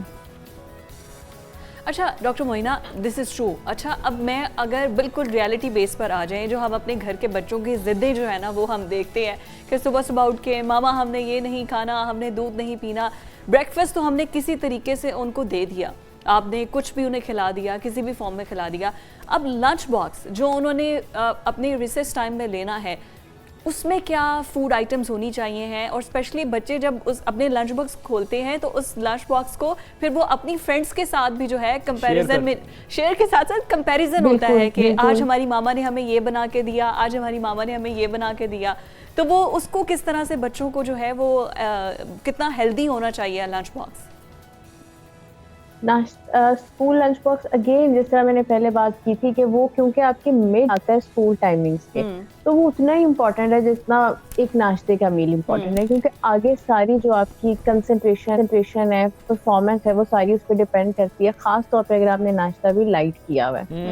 नो आई मीन अगर पराठा बना के भी दे दिया है या आपने कुछ फ्रोजन आइटम्स को भी फ्राई करके दे दिया है लंच टाइम तक, तो वो सारा ऑयल तो सब उसमें जम क्या होगा, तो फिर रिसेस टाइम पे ये फ्रोजन ऑयल और पराठा इस तरह से खाना, is it healthy? Lunch time में पराठा तो मैंने आपको एडवाइस करूंगी कि वो किसी भी तरह कोई भी ऐसी चीज जो बच्चों में न्यूट्रिएंट से ज्यादा कैलोरीज देती है वो बच्चों के लिए हेल्दी नहीं है, क्योंकि हमने उन्हें न्यूट्रिएंट्स भी देने, ग्रोथ होनी है, हाइट उन्होंने अपने पोटेंशियल तक लेके जानी है, उनकी मेंटल परफॉर्मेंस उस पर डिपेंड करती है। तो सबसे आइडियल तो ये होता है कि आप वो एक प्लेट भी आती है, लंच बॉक्स भी आते हैं जिसमें 4 पोर्शन बने होते हैं या डिफरेंट तरह से बने होते हैं। वो डिजाइन ही इसलिए किया गया है कि बच्चों के फूड ग्रुप्स ज्यादा हो। अब आपने एक फ्रूट के क्यूब्स एक में रख दिए हैं, आप एक में छोटा सा सैंडविच रखो, आप डेली चेंज कर सकते हैं। बच्चों को पीनट बटर सैंडविच दे दिया, बच्चों को चिकन स्प्रेड का सैंडविच दे दिया, किसी भी फॉर्म में। और एक तरफ आपने कोई बॉइल्ड कॉर्न्स रख दिए, जिस तरह अगर कोई और वेजिटेबल नहीं खा रहा, कॉर्न सारे बच्चे खा लेते हैं। फिर आपने किसी दिन उनकी मर्जी से कोई और फ्रूट उनकी पसंद का रख दिया, एक में आपने boiled egg, scrambled egg, omelette egg के छोटे। फिर ये प्रेजेंटेशन पे बच्चे बहुत ज्यादा जा रहे होते हैं, उन्हीं चीजों को अगर हम थोड़ा सा किसी स्टेंसिल या किसी चीज की कोई शेप बना देते हैं, बच्चे खुशी से खाने लग जाते हैं। एग्जैक्टली मैं इसी तरफ आ रही थी कि बिल्कुल आप सवाल करें। आप सवाल करें। मैं यही पूछना चाह रही थी कि जो बच्चे ना बड़ा अट्रैक्टिव होते हैं कि मुख्तलिफ शेप्स में, जब जो लंच बॉक्सेस होते हैं ना, कोई स्टार शेप में होगा, तो बच्चे बड़ा खुश होके अपीलिंग उन्हें लगता है, तो वो इस तरफ माएँ हमारी प्रेजेंटेशन पे बिल्कुल तवज्जो नहीं देती हैं।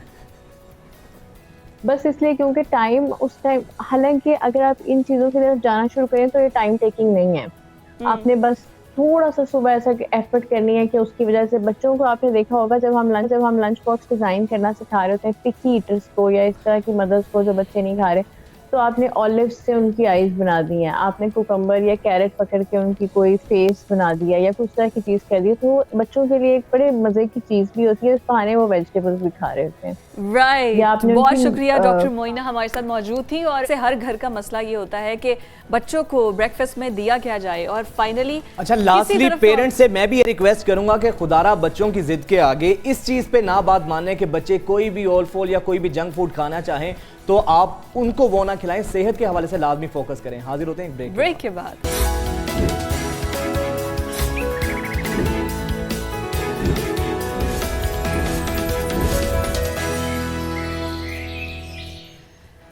आपको एक बार फिर से प्रोग्राम के सेकंड हाफ में वेलकम बैक कहते हैं। और अभी एक ऐसी बाहिम्मत पाकिस्तानी खातून से आपकी मुलाकात करवाने जा रहे हैं। अच्छा, वुमेन एम्पावरमेंट पे जब मैं बात करती हूँ ना, मुझे बहुत खुशी होती है कि हमारे मुआशरे के अंदर मुझे भी खुशी होती है, सिर्फ आपको खुशी नहीं होती है, हमें भी खुशी होती है। होनहार खवातीन हैं और कैसे अपना माइंड का इस्तेमाल करती हैं, किस तरह टेक्नोलॉजी का इस्तेमाल करते हुए वो वंडर्स करती हैं। तो ये एक बड़ी, अगर लेकिन बात यह है कि हमारे मुआशरे के अंदर ऐसी खवातीन की एक्सेप्टेबिलिटी सबसे पहले पैदा करनी चाहिए और इनको गवर्नमेंट लेवल पर एप्रिसिएशन मिलना चाहिए है। और इन्होंने किया क्या है, जो आज हमारे साथ प्रोग्राम में माजिदा मोहम्मद भी मौजूद हैं, उनको भी हम जानेंगे कि किस तरह से उनको ये आइडिया आया।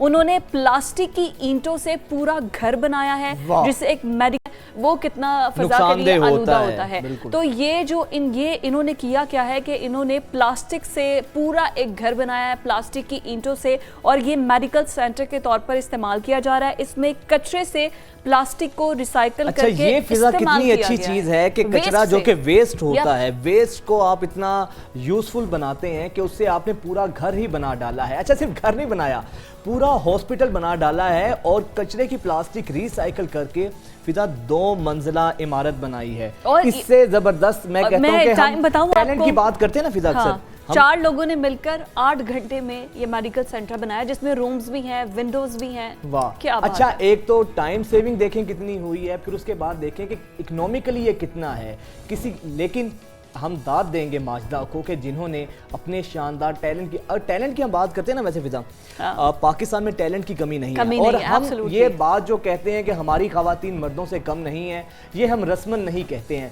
हमारी खवातीनें दे हैव प्रूव देमसेल्फ कि वो वाकई में इतनी काबिल हैं कि वो चांद पर कमन भी डाल सकती हैं, जहाज चला सकती हैं, और इस तरह के नए नए शाहकार भी। तो हमारे साथ माजिदा मोहम्मद मौजूद हैं, उनको प्रोग्राम में वेलकम करते हैं। Majida, welcome to news morning. और बहुत खुशी हो रही है आप जैसी बासर और बाहिम्मत खवातीन जब ऐसे आगे बढ़ती हैं और ऐसे वंडर्स करती हैं। और मैं ये देख रही थी कि अच्छा, ये इमारत को जो आपने एक मेडिकल सेंटर बनाया है, इसको फोल्ड भी किया जा सकता है, इसको मुख्तलिफ किस्म की शेप्स भी दी जा सकती हैं।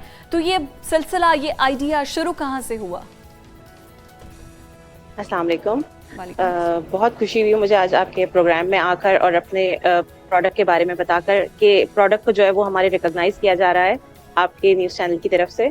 और यहाँ आइडिया की अगर आप बात करें तो जो बच्चों के बिल्डिंग ब्लॉक्स होते हैं, तो पहली मर्तबा जो दिमाग में आइडिया आया वो उन्हीं ब्लॉक्स को देख कर आया था कि जब बच्चे ब्लॉक्स से कुछ ना कुछ बनाते हैं, अगर इवन बच्चों के ब्लॉक्स हमारे भी हाथ में आ जाए तो हम कुछ ब्लॉक्स को जोड़ तोड़ करके कुछ ना कुछ उससे बना लेते हैं, फिर थोड़ी देर बाद उन ब्लॉक्स को बच्चे खोलकर उससे कोई और नई चीज़ बना लेते हैं। तो यहीं से आइडिया आया दिमाग में कि अगर ये ब्लॉक्स हमारे पास जायंट फॉर्म में मौजूद हों, बिगर ब्लॉक्स की फॉर्म में मौजूद हों, तो हम उससे वो चीज़ें जो हम सोचते हैं ना सिर्फ हम बना सकते हैं बल्कि उसको प्रैक्टिकली यूज़ भी कर सकते हैं। ठीक है। अच्छा माजिदा, ये बताइएगा, क्योंकि एक तो बड़ा ज़बरदस्त शाहकार आपने बनाया है, आपको जितना इस बात पे अप्रिशिएट किया जाए कम है। अच्छा, फिर कुछ क्वेश्चंस इसके साथ पैदा होते हैं, रेज करते हैं कि ज़ाहिरी बात है इनके अंदर जो लोग रहते हैं या जो लोग रहेंगे, उनकी सिक्योरिटी सेफ्टी के हवाले से बताइएगा कितनी पायदार होती है ये ब्लॉक्स की बनी हुई बिल्डिंग, ये घर, क्योंकि ज़लज़ले भी आते रहते हैं, और उसके अलावा खुदा न खासों की आग लगने, क्योंकि प्लास्टिक को आग बहुत जल्दी पकड़ती है। तो इन चीज़ों को भी आपने मेक श्योर किया है कि ये चीज़ों का भी ख्याल रखा जाए ताकि जो घर में रहने वाले हैं उनकी सेफ्टी को मेक श्योर किया जा सके, उनको किसी किस्म का नुकसान ना हो। जी बिल्कुल, अगर सेफ्टी वगैरह के हवाले से हम देखें तो जिस तरह से सिविल की एक दीवार जितनी पायदार होती है, इतनी ही हमारे ये प्लास्टिक के ब्लॉक की भी दीवार है, इतनी ही पायदार होती है। सिविल की कंस्ट्रक्शन में हमें जो जो प्रॉपर्टीज रिक्वायर्ड होती हैं, आप इसकी जो है लोड बेयरिंग कह लें, आप इसकी टेम्परेचर रेजिस्टेंस कह लें, साउंड प्रूफिंग है, वाटर रेजिस्टेंस है, ये तमाम प्रॉपर्टीज इसमें मौजूद है। जिस तरह एक सिविल के स्ट्रक्चर में जो जो चीजें मौजूद होती हैं, इस तरह से जिस तरह आप अभी अगर मेरे पीछे कैमरा मेरा अगर दिखा रहा है तो इसमें एक स्विच बोर्ड फिक्स हुआ हुआ है। जिस तरह नॉर्मल पानी की लाइनें होती हैं, अगर आप कोई स्ट्रक्चर बनाते हैं, कोई घर बनाते हैं, उसकी दीवारों में हमें पानी की लाइनें चाहिए होती है, बिजली की लाइनें चाहिए होती हैं, वो तमाम चीजें इसमें तमाम काम पॉसिबल हैं जो एक सिविल के कंस्ट्रक्शन में मौजूद होती हैं और जो हमें रहने के लिए जरूरत होती है जिन चीजों की। और अगर फायर के हवाले से भी बात करें तो ये हमने इसमें जो प्लास्टिक इस्तेमाल किया है वो प्लास्टिक जो है आग को बढ़ाता नहीं है, बढ़ाने में मदद नहीं देता।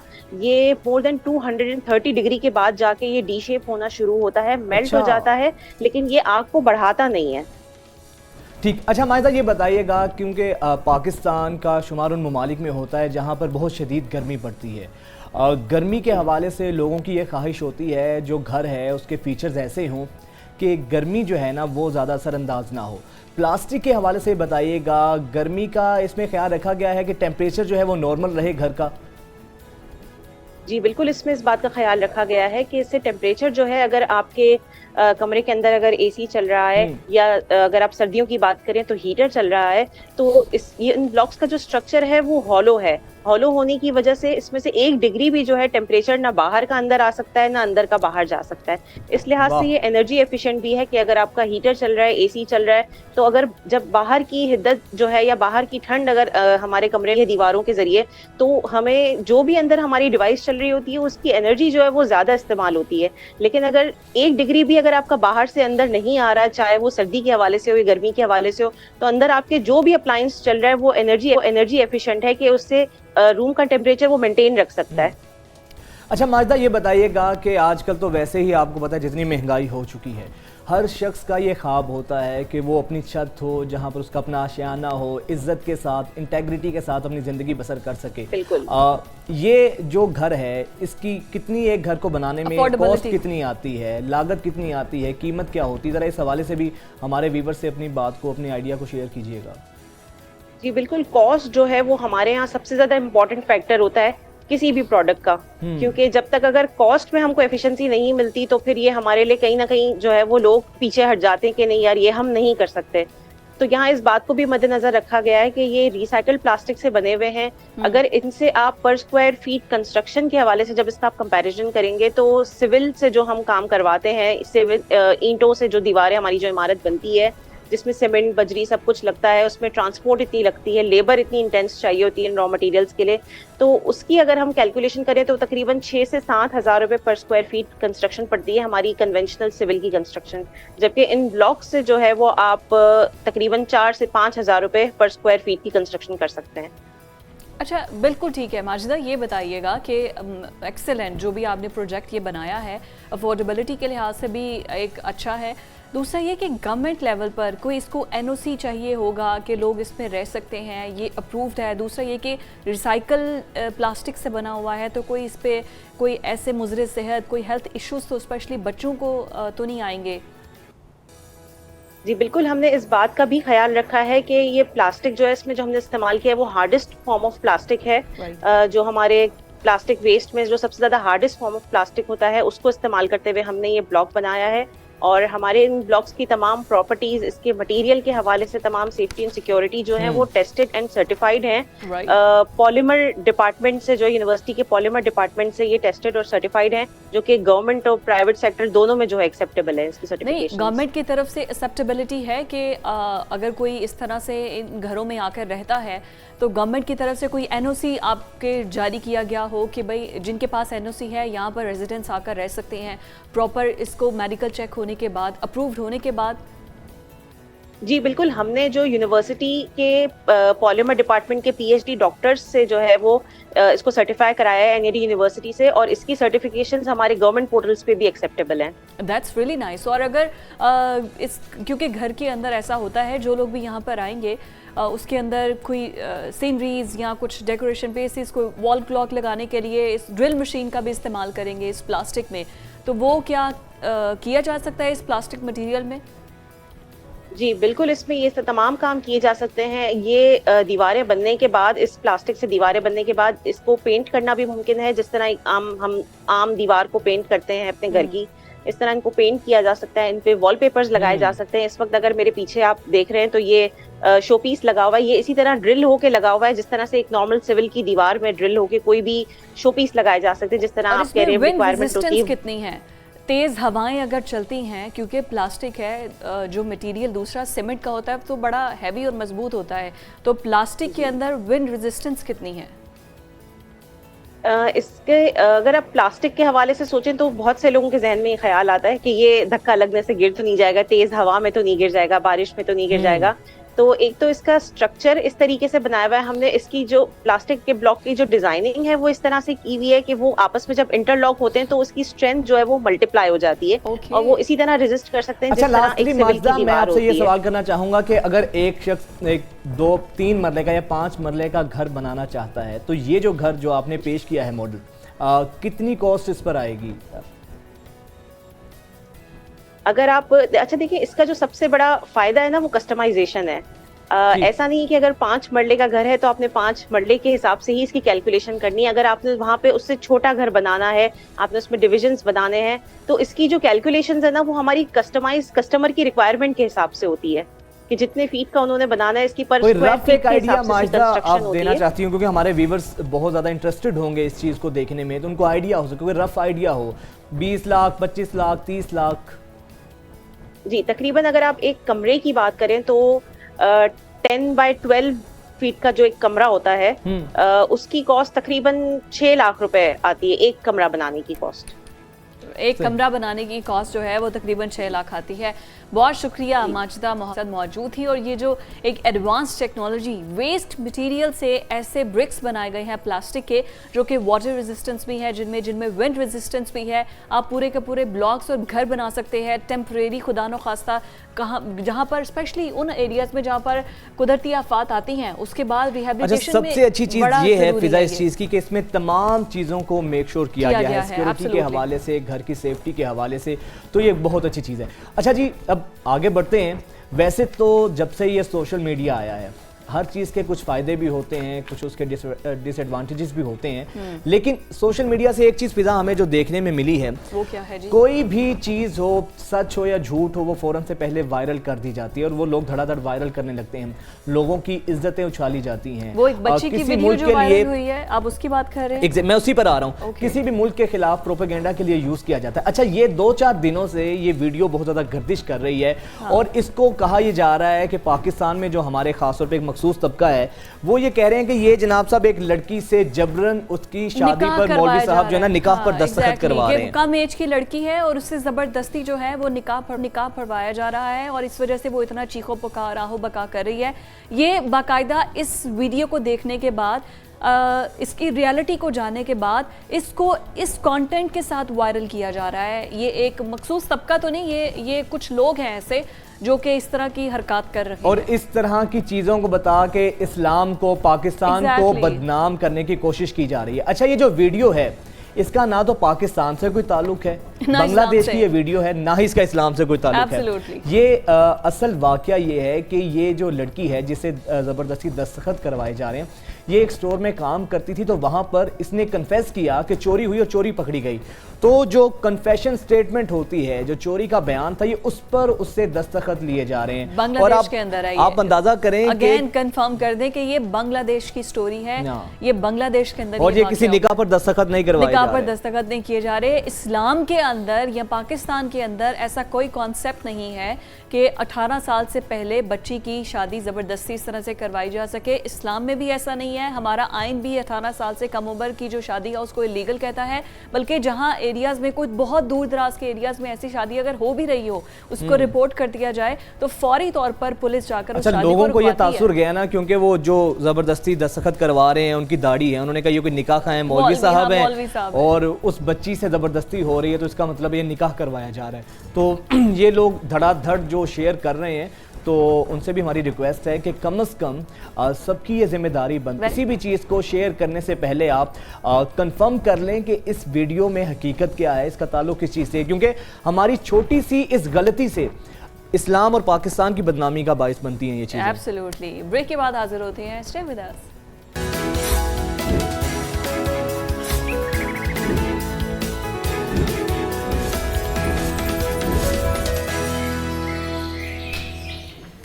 ब्रेक के बाद आपको एक बार फिर से खुशामदीद कहते हैं और अभी जो हम आपसे खबर शेयर करने जा रहे हैं वो ये है जी, क्रिकेट वर्ल्ड कप के लिए जो न्यूजीलैंड क्रिकेट ने एतवार के रोज़ जो स्क्वाड है उसका मुनफरिद अंदाज में ऐलान किया है। अच्छा, वो मुनफरिद अंदाज है क्या, वो भी मैं आपसे शेयर करती जाती हूँ।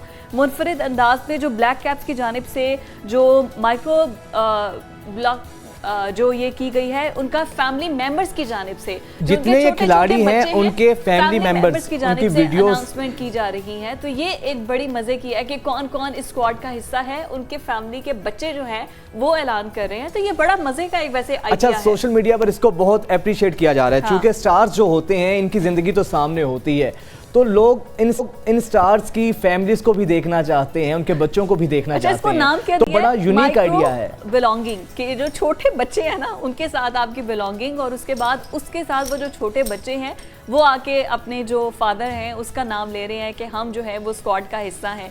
तो ये एक बड़ी मज़े की है। और एक तो ये है कि स्टार्स को तो लाइमलाइट मिलती है, लेकिन इसके साथ साथ उनकी फैमिली को भी थोड़ी सी लाइमलाइट और हाईलाइट मिलती है कि जो भी हैं प्लेयर्स, उनके साथ साथ वो अपनी फैमिली को भी किस तरह से लेकर चल रहे हैं। अच्छा, ये बड़ा यूनिक आइडिया है कि वर्ल्ड कप के लिए इन्होंने स्क्वाड का ऐलान तो करना था, लेकिन ये अब बड़ा यूनिक अंदाज दिया है और व्यूवर्स जो शायकीन हैं, जो फैंस हैं, वो इसलिए इसको बहुत ज़्यादा पसंद कर रहे हैं, हाँ। क्योंकि उनको उनकी फैमिली से मिलने का मौका मिला, इन खिलाड़ियों की मंगेतरों को दिखाया गया है, इनकी जो बच्चे हैं, इनकी वाइफ्स हैं, उनको दिखाया गया है। तो पहली बार ये वीडियो जारी की गई और बड़े खूबसूरत से बच्चे हैं, बड़े यूनिक और बड़ी दिलचस्प अंदाज से ये वीडियो दिखाई गई है, तो इसको बहुत ज़्यादा अप्रिशिएट किया जा रहा है। वैसे अच्छी चीज़ है ना कि लोगों को बड़ा एक क्यूरियोसिटी होती है, जो स्टार्स होते हैं इनकी लाइफ कैसी होती है, इनकी पर्सनल लाइफ के बारे में लोग जानना चाहते हैं। तो ये कीविज़ ने बड़ा ज़बरदस्त एक आइडिया दिया है और सोशल मीडिया पे कम से कम कल से जो है बहुत ज़्यादा ये वीडियो वायरल हो रही है। बड़ा खूबसूरत अंदाज के अंदर जिस तरह बच्चों को दिखाया गया है और कि किस तरह वो नाम ले रहे हैं और टी शर्ट्स पहनते हुए बच्चों ने टी शर्ट पहनी हुई है। हाँ। तो इसको बहुत ज़्यादा अप्रिशिएट किया जा रहा है। ये अच्छी चीज़ है, वैसे फैमिलीज को इंट्रोड्यूस करवाया गया है। एग्जैक्टली, इतने क्यूट से बच्चे हैं और वो बता रहे हैं उनकी कौमी टीम का ऐलान किया जा रहा है। लेकिन हम अगर अपनी कौमी टीम का बात करते हैं, हमारी कौमी टीम की कल की कारकर्दगी तो आपके सामने थी। अब विमेंस टीम के लिए भी कोई अच्छी खबर नहीं है। जो विमेंस टीम है वो भी जनूबी अफ्रीका विमेंस क्रिकेट टीम ने दूसरे वनडे में पाकिस्तान को 6 विकेटों से शिकस्त दी है और उसके बाद ये मैच जीत कर जो सीरीज है 2-0 से अपने नाम कर ली, व्हाइट वॉश कर दिया हमारे शाहीनों ने भी कुछ नहीं किया। और अभी हम भारत के साथ मैच का रोना रो रहे थे, हमारी वीमेंस जो हैं उन्होंने भी कहा कि हम भी क्यों ना अपना हिस्सा डालें। हमारे शाहीन और हमारी चिड़ियां दोनों जो है ना वो फ्लॉप हो गई हैं। ऐसा क्यों हुआ है? वैसे बड़े दुख की बात है। ये वैसे इत्तफाकिया है। हमारे विमेंस टीम में भी बहुत ज्यादा पावर है और बड़ा अच्छा परफॉर्म करती भी है। निदा और फिर उसके अलावा सना मीर ये बड़ा अच्छा परफॉर्म करती हैं। लेकिन एक चीज, एक लाइन जो हमारे लिए बचती है वो यही है तुम जीतो या हारो सुनो हमें तुमसे प्यार है। हाँ तो जी। हमारी टीम से हमें बहुत ज़्यादा प्यार है, लेकिन हमारी अपनी टीम से कुछ एक्सपेक्टेशंस भी हैं, कुछ तवक्कुआत भी हैं। वो ये है कि यार जब आप मैदान में उतरते हैं ना, हारने से आपको मना नहीं किया, लेकिन डट कर मुकाबला तो करें। मुकाबला तो आपको अच्छी फाइट तो अच्छी होनी चाहिए कि लास्ट गेंद तक आप लड़ें, तो उसके बाद हार भी जाएं तो उसकी खैर है। हमारी जो टीम है विमेंस टीम उसने 168 रन्स बनाए हैं जी 44 ओवर्स में। 168 रन्स बनाकर पूरी टीम आउट हो गई और उसके बाद जब वो आए हैं जनूबी अफ्रीका विमेंस टीम की लड़कियां, तो फिर उन्होंने क्या उठा के चौके छक्के मारे हैं और पाकिस्तान को 127 रन से जो है वो शिकस्त का सामना करना पड़ा है। तो ये बड़े जो है वो जो बड़े अजीब, बड़े मैं कहती हूँ कि बड़े दुख की बात है कि एक तरफ हमारे जो शाहीन है वो भी कोई अच्छा परफॉर्म नहीं कर सके, और अगर पाकिस्तानी विमेंस टीम से हमारी कई दोनों में से कोई एक परफॉर्म कर देता ना, अगर अच्छा परफॉर्म करता तो फिर ये था कि हमें थोड़ी खुशी होती कि दोनों में से किसी ने अच्छा परफॉर्म किया है। अच्छा, दुख की बात उससे भी ज़्यादा ये है, जब प्रोग्राम के स्टार्ट में भी हम ये बात कर रहे थे, हमारी फील्डिंग, हमारी बॉलिंग, हमारे बैटर्स कोई भी अच्छा परफॉर्म नहीं कर सके हैं। और अभी तो पाकिस्तानी जो एशिया कप है शाहीनों के पास, तो फिर आगे जाके कुछ ना कुछ एक्स्ट्रा जो मार्जिन रह जाता है या फिर एक्स्ट्रा पॉइंट्स मिल जाएंगे या फिर आगे खेलने का, अच्छा परफॉर्म करने का एक चांस मिल जाएगा।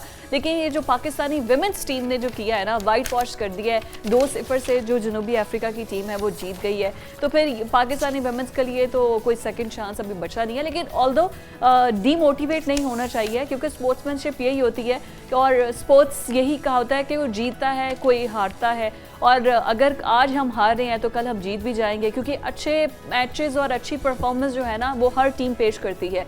लेकिन अभी जो सूरत हाल ये है कि अभी एशिया कप भी है, एशिया कप से आगे जो जाके वर्ल्ड कप होने जा रहा है जिस पर सबकी नजरें हैं, फिर चैंपियंस ट्रॉफी भी है। तो हमारी टीम जो है ना उसको बड़ा अच्छे से कमबैक करना है कि हम एशिया कप भी जीते, हम वर्ल्ड कप भी जीते। अच्छे की उम्मीद तो की जा सकती है ना, चाहे हम चैंपियंस ट्रॉफी को भी जीत सकते हैं, वर्ल्ड कप को जीत सकते हैं, लेकिन जो खवातीन है एटलीस्ट वो जो सोसाइटी के बैरियर्स हैं उनको तोड़कर अगर आगे आ रही हैं, हारना जीतना वो फिर एक अलग बात आ जाती है, लेकिन सोसाइटी बैरियर्स को तोड़कर आगे आ रही हैं, ये वो अच्छी बात है। मुल्क के जहां पर बेशुमार मसाइल हैं, पाकिस्तान का जो सबसे बड़ा मसला है वो मसला ये है कि टैलेंट की बेकदरी, सिफारिश कल्चर है, नेपोटिज्म अपने अरूज पर है।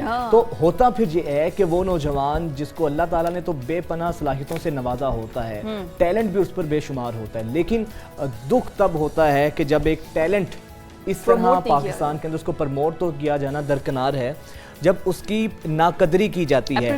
इस वक्त हमारे साथ जेबी एक नौजवान बॉक्सर हमारे साथ मौजूद हैं। अब आप देखें ये गोल्ड मेडलिस्ट है, बेशुमार बैनर्स इसको मिले हैं, शाहजेब को बेशुमार इनको मेडल्स जो हैं वो एजाज से नवाजा गया है, और गोल्ड मेडलिस्ट। अब ये देखें गोल्ड मेडलिस्ट से प्रोटेक्टर्स लगवाएं, अब कितनी इंसल्ट की बात है कि एक गोल्ड मेडलिस्ट है जो किसी भी नेशन का फिजा एसेट होते हैं, असासा होते हैं, और उसने लिखा हुआ है कि गोल्ड मेडलिस्ट से प्रोटेक्टर लगवाएं, यानी कि आपने उसको प्रमोट तो क्या करना था कि उस बेचारे को आपने एक काम काज पर लगा दिया है। तो यही टैलेंट जो पाकिस्तान का नाम रोशन करता है, जब ये बाहर जाते हैं फिर कहते हैं पाकिस्तानी नयाद बॉक्सर, जब बाहर के लोग इनको अप्रिशिएट करते हैं ना, फिर याद आता है कि ये पाकिस्तानी नयाद है और फिर इन अचीवमेंट्स को अपने नाम करने की कोशिश करते हैं। हमारे यहाँ पर अलमिया ये है कि जो मौजूद है यहाँ पर, जो ब्रेन, जो आपके यूथ यहाँ पर मौजूद है, उसको आपने अप्रिशिएट नहीं करना और हमने दुआएं मांगनी है कि किसी तरह ये मुल्क छोड़कर चला जाए। जब मुल्क छोड़ के चला जाए फिर कहेगी पाकिस्तानी नयाद नौजवान। एग्जैक्टली दुनिया भर में जो हीरोज़ होते हैं, जो अपने मुल्कों का नाम रोशन करते हैं, उनको हाथों पे बिठाया जाता है, उनको सर पे बिठाया जाता है, उनकी आवभगत की जाती है। लेकिन हमारे यहाँ आए रोज़ इस तरह देखने को मिलता है कि ऐसा टैलेंट मायूस होकर अपने मुल्क से फिर बाहर जाके जब नाम रोशन करता है, फिर जिस तरह फिजा ने बात की है, फिर कहते हैं पाकिस्तानी निजात। तो आप ऐसी नौबत आने ही क्यों देते हैं कि एक नौजवान अपने मुल्क को छोड़कर किसी दूसरे मुल्क में जाने पर मजबूर हो? शाहजेब से ही तो मुलाकात करते हैं, उनकी ज़बानी जानते हैं। शाहजेब, आपको न्यूज़ मॉर्निंग में खुशामदीद कहते हैं और गोल्ड मेडलिस्ट हैं आप माशाल्लाह। आपके मेडल्स जो हैं वो हम देख भी सकते हैं, सारे आप पहन कर भी आए हैं। तो बताइए कि कितने मेडल्स आपने, पाकिस्तान का नाम कितनी बार रोशन किया, कितनी बार ये तमगे जो हैं वो आपके सीने पर सजे हैं, और उसके बाद गवर्नमेंट लेवल पर कैसा आपको रवैया आपके साथ किया गया है? सबसे पहले तो अल्हम्दुलिल्लाह मैंने 21 दफ़ा गोल्ड मेडल जीते हैं। 21 दफ़ा गोल्ड मेडल्स? जी बिल्कुल। और उसके अलावा सिल्वर मेडल्स भी हैं, ब्राउन मेडल्स भी हैं, उनको मैंने इंक्लूड नहीं किया। जो गोल्ड मेडल है ना, उनको लेके ही मैं चलाऊँ आगे। तो गवर्नमेंट से मुझे जो शिकवा है ना वो यही है। देखें, गिलास प्रोटेक्टर लगाना ये बुरी बात नहीं है, स्टोर लगाना ये बुरी बात नहीं है, अल्हम्दुलिल्लाह मैं हलाल कमा रहा हूँ। लेकिन गवर्नमेंट से मुझे जो मतलब जो मैं चाहता था ना, गवर्नमेंट ने मुझे उस लेवल पे लेके नहीं गई। किसी को पता ही नहीं है, स्पोर्ट डिपार्टमेंट मतलब वो खिलाते रहे। लेकिन अगर कोई स्पॉन्सर अगर मुझे देते जिससे मुझे दूसरे मालिक में जाके पाकिस्तान का नाम रोशन करना पड़ता, मैं बॉक्सिंग सोच के ये आया था कि बॉक्सिंग का फ्यूचर जो है वो बहुत ज़्यादा ब्राइट है। मेरे वालिद साहब का इंतकाल हो गया, 10-11 साल हो गए उन्हें फोत हुए। मतलब फैमिली बैकग्राउंड जो है वो इतना ख़ास नहीं है। मदर जो है मेरी, वो उन्होंने मुख्तलिफ जॉब वगैरह करके हम सब बहन भाइयों को पढ़ाया है बहुत मुश्किलात के साथ। और इन मतलब कॉलेज में मुझे एडमिशन मिल गया, गेम बेस पे मेरी पढ़ाई फ्री हो गई। अब UMT में मैं पढ़ रहा हूँ, AI कर रहा हूँ, आर्टिफिशियल इंटेलिजेंस, गेम बेस पे ही कर रहा हूँ। लेकिन जिस चीज़ की मुझे ज़रूरत है, अब स्पॉन्सर कोई ऐसा मिलता है जिससे मैं बाहर जाके खेल सकता, मुझे कोई ऐसा स्पॉन्सर ही नहीं किसी ने दिया। और जो जितने भी ये स्पोर्ट के डिपार्टमेंट हैं, मुझे तो ये समझ नहीं आती कि ये कर क्या रहे हैं। मतलब मुझसे बेहतर स्पोर्ट्समैन है, इतने स्पोर्ट्समैन हैं, इतने टैलेंटेड लोग हैं, वो सड़कों पे मतलब मेरी तरह ही। लेकिन शाहजेब ये बताएं कि ये नौबत यहाँ तक आई कैसे है? इतने गोल्ड मेडल्स जीतने के बाद, अपने आप को मनवाने के बाद, आपको जिस तरह आपने कहा कि कोई रिस्क हलाल कमाने में कोई कबाहत नहीं है, कोई यार नहीं है, लेकिन आप तो एसेट हैं, आप तो बहुत ज़्यादा अच्छे तरीके से कंट्रीब्यूट कर सकते हैं, सर्व कर सकते हैं इस मुल्क को। तो मायूस होकर फिर आपको मजबूरन यहाँ पर आना पड़ा कि आप प्रोटेक्टर्स लगाते हैं और काम कर रहे हैं। बिल्कुल ऐसे ही है। मैंने आपको बताया ना, मेरी मदर करती थी, तो वो जो लॉकडाउन लगा ना, वो कॉलेज में कैंटीन करती थी, लॉकडाउन में कैंटीन होगी बंद हो गई है। तो बॉक्सिंग से मुझे कोई फाइनेंशियली इनकम या कोई सपोर्ट ऐसी नहीं थी। और देखें, मेरी फ़ी तो कंसेशन होगी, लेकिन मेरे जो छोटे बहन भाई थे, 5 बहन भाई हैं हम लोग, तो जो छोटे बहनें और भाई थे उन लोगों को भी तो लेके चलना था उनकी पढ़ाई वगैरह के लिए। तो फिर ये सारा कुछ मद्देनज़र रखते हुए ना, मैंने बहुत जगह पे अप्लाई किया कि मुझे कोई गवर्नमेंट ऐसी जॉब मिल जाए, मतलब कोई अपॉर्चुनिटी मिल जाए जिससे मेरा घर भी चलता रहे, बॉक्सिंग भी चलती रहे। लेकिन ऐसा कोई मतलब कोई मिला ही नहीं अभी तक। और स्पोर्ट्स डिपार्टमेंट से आपसे कोई, आपके कोचेस ने कोई रब्ता किया हो? आपने इतने गोल्ड मेडल जीते हैं, आपने अप्लाई तो किया होगा, तो स्पोर्ट्स डिपार्टमेंट से कोई आपका रब्ता हुआ हो? स्पोर्ट्स डिपार्टमेंट कोचेस ने तो काफ़ी हद तक मतलब मुझे प्रमोट करने के लिए, मतलब वो कोई भी टूर्नामेंट होता था ना, तो वो मुझे प्रमोट करते थे कि यार तुम लाजमी कर लो, तुम डिजर्विंग बच्चे हो, तो मतलब इन लोगों को तुम्हारी गेम नज़र आए तो तुम्हारे लिए बाहर जाने का कोई मतलब सिलसिला बन जाए। लेकिन स्पोर्ट डिपार्टमेंट ने कभी कोई रिस्पॉन्स नहीं दिया। आपने कभी रब्ता करने की कोशिश की हो? अगर मतलब हम रब्ता करने की कोशिश करते हैं तो वो आए नहीं है अभी, या मतलब उन्होंने कल आना है, इस तरह की बातें करके। तो अच्छा ये बताएं ना, ये जो जितने गोल्ड मेडल्स आपने माशाल्लाह जीते हैं, ये किन किन मुकाबलों में आपने जीते हैं? तो यहाँ तक आप कैसे पहुँचे? ज़रा कुछ अपना जर्नी भी शेयर करें हम। ये मैं बिल्कुल, जब मैं स्कूल लाइफ में था, वालिद साहब इंतकाल फरमा गए, तो बहुत ही छोटा था, पढ़ाई मेरी छूट गई, मम्मा मेरी जॉब वगैरह करती थी बाकी बहन भाइयों को, तो मुझे किसी ने मशवरा दिया, उसने कहा कि आप ना बॉक्सिंग में आ जाओ। तो बॉक्सिंग में ना आगे मतलब फ्यूचर भी काफ़ी है स्पोर्ट्समैन का, आगे आप देखें ना बाहर कितना स्कोप है हर स्पोर्ट के लिहाज से। तो मैं बॉक्सिंग में आया और आप देख लें कि ऐसा कोई भी मतलब स्कूल नहीं है जो एक स्पोर्ट्समैन को एडमिशन दे गेम बेस पे जी। ये कॉलेज लाइफ में जाके शुरू होता है कि आपको कॉलेज में एडमिशन मिल जाए गेम बेस जी। पे, यूनिवर्सिटी में मिल जाए। लेकिन मुझे अल्हम्दुलिल्लाह मैंने जब फर्स्ट अपना टूर्नामेंट खेला ना, वो प्रोविजनल लेवल था, मतलब कोई डिस्ट्रिक्ट लेवल नहीं था, कोई डिवीजन लेवल नहीं था। फर्स्ट टूर्नामेंट ही मेरा प्रोविजनल लेवल था, पाकिस्तान के तमाम तर सूबे जो होते हैं ना। अच्छा। तो ये बहुत बड़ा मतलब टूर्नामेंट था और इसमें जब मैं मेडल लेके आया ना, तो मुझे इंटर स्कूल वालों ने ना, जो इंटर स्कूल की कमेटी होती है, उन्होंने मेरी फीस जो है ना वो फुल कंसेशन कर दिया। अच्छा, उन्होंने कंसेशन यानी कि माफ़ कर दी, उन्होंने फीस आपकी। कंसेशन कर दिया। और फिर मैं पढ़ाई के लिहाज से भी बॉक्सिंग को देखने लगा। मैंने कहा यार ये तो मेरी पढ़ाई फ्री हो गया, मतलब मुझे बहुत ज़्यादा फ़ायदा हुआ इससे।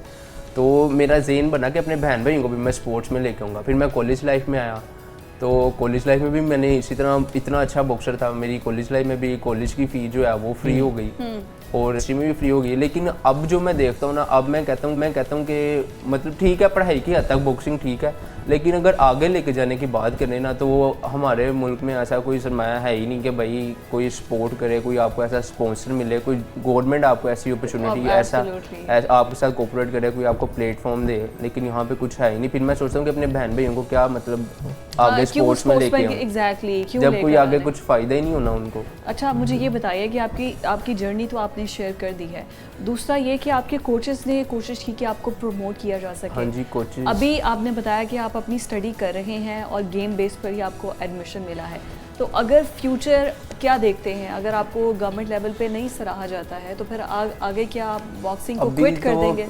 देखिए मेरी पढ़ाई में भी बहुत ज़्यादा हर्ज हो रहा है, मैं यूनिवर्सिटी नहीं जा पा रहा क्योंकि मैंने घर को चलाना है और मैं ही घर को चलाने वाला हूँ। मैंने घर को चलाना है, मैं हाल रोज टाइम देता हूँ, उसके अलावा मैं स्टडी को टाइम दूँ, बॉक्सिंग को टाइम दूँ। आप देखें जो मैं कमा रहा हूँ, मतलब अगर 10-15 हज़ार बिल आता है, ऊपर 10-15 हज़ार टैक्स इंक्लूड हुआ होता है और हर चीज़ इतनी महंगी हो गई है, मतलब कुछ समझ नहीं लग रहा। अगर गवर्नमेंट ने अभी भी कुछ सपोर्ट ना की, अभी भी अगर उनको मतलब नहीं कुछ नज़र आता, तो फिर भाई तो जब आपके पास लोग आते हैं तो वो किस तरह से आपको अप्रिशिएट करते हैं, आपसे पूछते हैं? मुझे शर्मिंदगी भी होती थी कि यार ये मैं क्या कर रहा हूँ, मतलब एक स्टोर लगा रहा हूँ, इतना मतलब 21 दफ़ा मैं गोल्ड मेडलिस्ट हूँ। मैं मतलब कॉलेज में फ्री पढ़ रहा हूँ, यूनिवर्सिटी में फ्री कर रहा हूँ और मैं काम क्या कर रहा हूँ, ग्लास प्रोटेक्टर लगा रहा हूँ। तो फिर ये मतलब देखें कोई गलत बात नहीं है, लेकिन जो मतलब मेरा मुकाम था, मैं 21 दफ़ा गोल्ड मेडलिस्ट, जो डिजर्विंग था। अब मैं सबको चीख के तो नहीं ना बता सकता कि भाई मैं गोल्ड मेडलिस्ट हूँ। लेकिन किसी ने मतलब पीछे शोल्डर पे सपोर्ट किया ही नहीं, तवज्जो ही नहीं फिर अब आके फिर ये मुकाम आ गया कि जो गोल्ड मेडलिस्ट है वो मतलब पे ग्लास प्रोटेक्टर लगाएंगे। बिल्कुल ठीक है। अच्छा ये बताइए कि आपकी जो फैमिली है वो किस तरह से, आपकी मदर है वो भी तो खुश होती होंगी कि आप 21 मरतबा गोल्ड मेडल जीता है। ठीक है, ये सब भी चीज़ें साथ साथ हैं, लेकिन एक माँ के चेहरे पर तो खुशी आती होगी, खुश फैमिली आप पर प्राउड करती होगी कि आपके छोटे बहन भाई, उनके लिए मिसाल होंगे आप कि 21 बार गोल्ड मेडल आपने जीता है। हमारी गवर्नमेंट से क्या ही तवक्को करनी, लेकिन वो थोड़ा कैथारसिस, थोड़ा ढारस तो बनती होगी फैमिली। बिल्कुल ऐसे ही है। मेरी मामा तो काफ़ी खुश होती थी, लेकिन वो एक जगह पे परेशान भी होती थी कि मेरी वो डाइट ही नहीं थी जो बॉक्सरों की होती है, जो प्रोफेशनल स्पोर्ट्समैन की होती है। फिर मुझे अक्सर ऐसी चोट लग जाती आंख पे, ये मेरी बार बार कट लग जाता। फिर मेरा जा 2016 में मेरा जा यहाँ से टूटा हुआ है। उसके बावजूद मैंने बॉक्सिंग को कंटिन्यू किया क्योंकि बॉक्सिंग के बगैर जो अच्छी स्टडी है वो बहुत ज़्यादा एक्सपेंसिव है और जो गवर्नमेंट यूनिवर्सिटीज़ है उसमें एडमिशन बहुत मुश्किल मिलता है। हमारे यहाँ पे मेरिट तो चलता नहीं है। अच्छा शाहज़ेब, ये बताइएगा कि दिल दुखता भी होगा, मायूसी भी होती होगी कि मैंने इतना सर्व किया है, इतने मेडल्स जीते हैं, तो एप्रिसिएशन, एक्नॉलेजमेंट नहीं हो रही, तो कभी कभी दिल करता है कि यार कहीं बाहर मूव कर जाऊं या यहाँ पर अब अपने काम पे ही फोकस करूं। मेडल्स ठीक है जीत लिए हैं, कभी कभी ऐसी होती है, मायूसी का शिकार होते हैं आप? बिल्कुल होती है। अब मैं आपको बता रहा हूँ, डिप्रेशन में लगा, बीमार रहने लग गया हूँ, मतलब ये चीज़ सोच के कि मैं बॉक्सिंग को लेके चलूँ अपनी स्टडी को, क्योंकि अगर मैं बॉक्सिंग छोड़ दूँ तो ऑब्वियसली मेरी स्टडी छूट जाएगी, क्योंकि यूएमटी ने मुझे एडमिशन ही इसी बॉक्सिंग की बेस पे दिया और बॉक्सिंग करना मेरे लिए बहुत ज़्यादा टफ हो गया क्योंकि काम पे भी मैं सो नहीं पाता रात को। मैं यूनिवर्सिटी से आता हूँ, काम से आता हूँ बॉक्सिंग, फिर सुबह उठ के फिर डेली वही रूटीन, बहुत ज़्यादा मसले मसाइल है। बिल्कुल ज़ाहिर है इंसान जो है वो डिसार्ट तो हो जाता है, but Shahzeb we wish you best of luck and we hope so कि आपकी जिस तरह आपने आवाज़ उठाई है और PNN ने प्लेटफॉर्म दिया है, तो शायद इसी प्लेटफॉर्म से गवर्नमेंट तक आपकी आवाज़ पहुंचे और आप हमारी दोबारा स्पोर्ट्स डिपार्टमेंट को ज़रूर ये अब जो कुछ भी आपने इस प्रोग्राम में कहा है उनको जाके आप बताएं, ताकि हमारे स्पोर्ट्स डिपार्टमेंट को कुछ होश के नाखून आए कि हमारे यहाँ पर कितने टैलेंटेड प्लेयर्स, कितने टैलेंटेड एथलीट्स मौजूद हैं जिनकी ये सूरत हाल। और हमारी भी अपने इस प्लेटफॉर्म से ये रिक्वेस्ट है, ये दरख्वास्त है, ये इल्तिजा है मुतल्लिका इदारों से कि खुदारा ऐसे नौजवान जो कि पाकिस्तान का रोशन चेहरा हैं, जो टैलेंट हैं, जो पाकिस्तान को सर्व कर रहे हैं, सिर्फ अपने वसाइल, अपने रिसोर्सेज की बुनियाद पर, उनको ज़ाया होने से बचाएं। ये लोग बड़े कारआमद लोग हैं, इनको हल्की सी अगर आपकी सपोर्ट मिल जाए तो ये बेहतर तरीके से पाकिस्तान को सर्व कर सकते हैं। आईफोन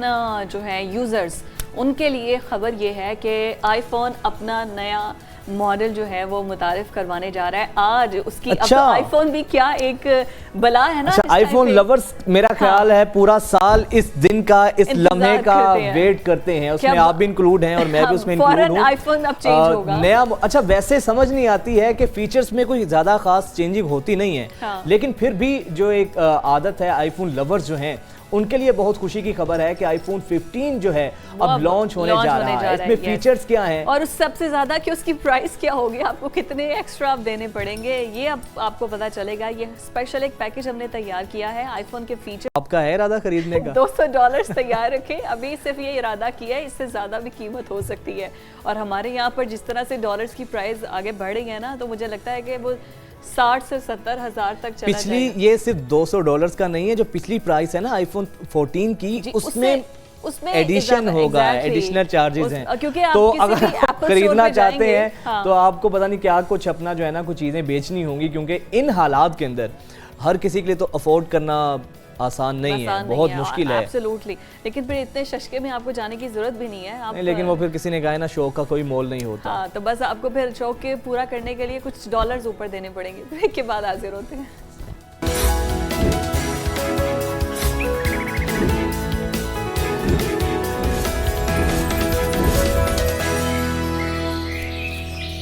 एक ऐसे मसले की तरफ हम निशानदही करवाने जा रहे हैं कि सुभान अल्लाह, हमारे गवर्नमेंट के डिसीजंस के क्या ही कहने कि आपने तालीम को तो अपनी प्रायोरिटी में रखा ही नहीं है, लेकिन जो स्कूल बने हुए हैं आपने उन स्कूल्स को भी मिसमार करने की, बच्चों के फ्यूचर को तबाह करने की ठानी हुई है। अब आज़ाद कश्मीर के अंदर ये स्कूल है, 100 साल पुराना ये स्कूल है। मरी में ये स्कूल मरी के इलाके गलियात में ये स्कूल है। सैकड़ों बच्चे यहाँ पर पढ़ने के लिए आते हैं। पिछले 100 साल से ये स्कूल है और अब हुकूमत ने क्या फैसला किया है जी, इसको मिसमार करने के बाद यहाँ पर जुडिशल कॉम्प्लेक्स बनाया जाएगा। अच्छा, हुकूमत और अदलिया के इन चंद जो कंट्रोवर्शियल फैसले इनको कह सकते हैं, जो मुतनाज़े फैसले हैं, उसके बायस जो गलियात के जो नन्हे बच्चे हैं उनका मुस्तकबिल दाव पर लग चुका है। और कहा गया है कि जो 100 साल पुराना स्कूल है इसको अब जुडिशल कॉम्प्लेक्स में मुंतकिल किया जाए। अगर इसको मुंतकिल किया जाता है तो क्या पूरे गलियात में ऐसी कोई जगह नहीं है जहां पे जुडिशल कॉम्प्लेक्स तामीर किया जाए कि या इन बेचारे नन्हे बच्चों के स्कूल को ही आपने इसकी ही कुर्बानी देकर उसको बनाना है?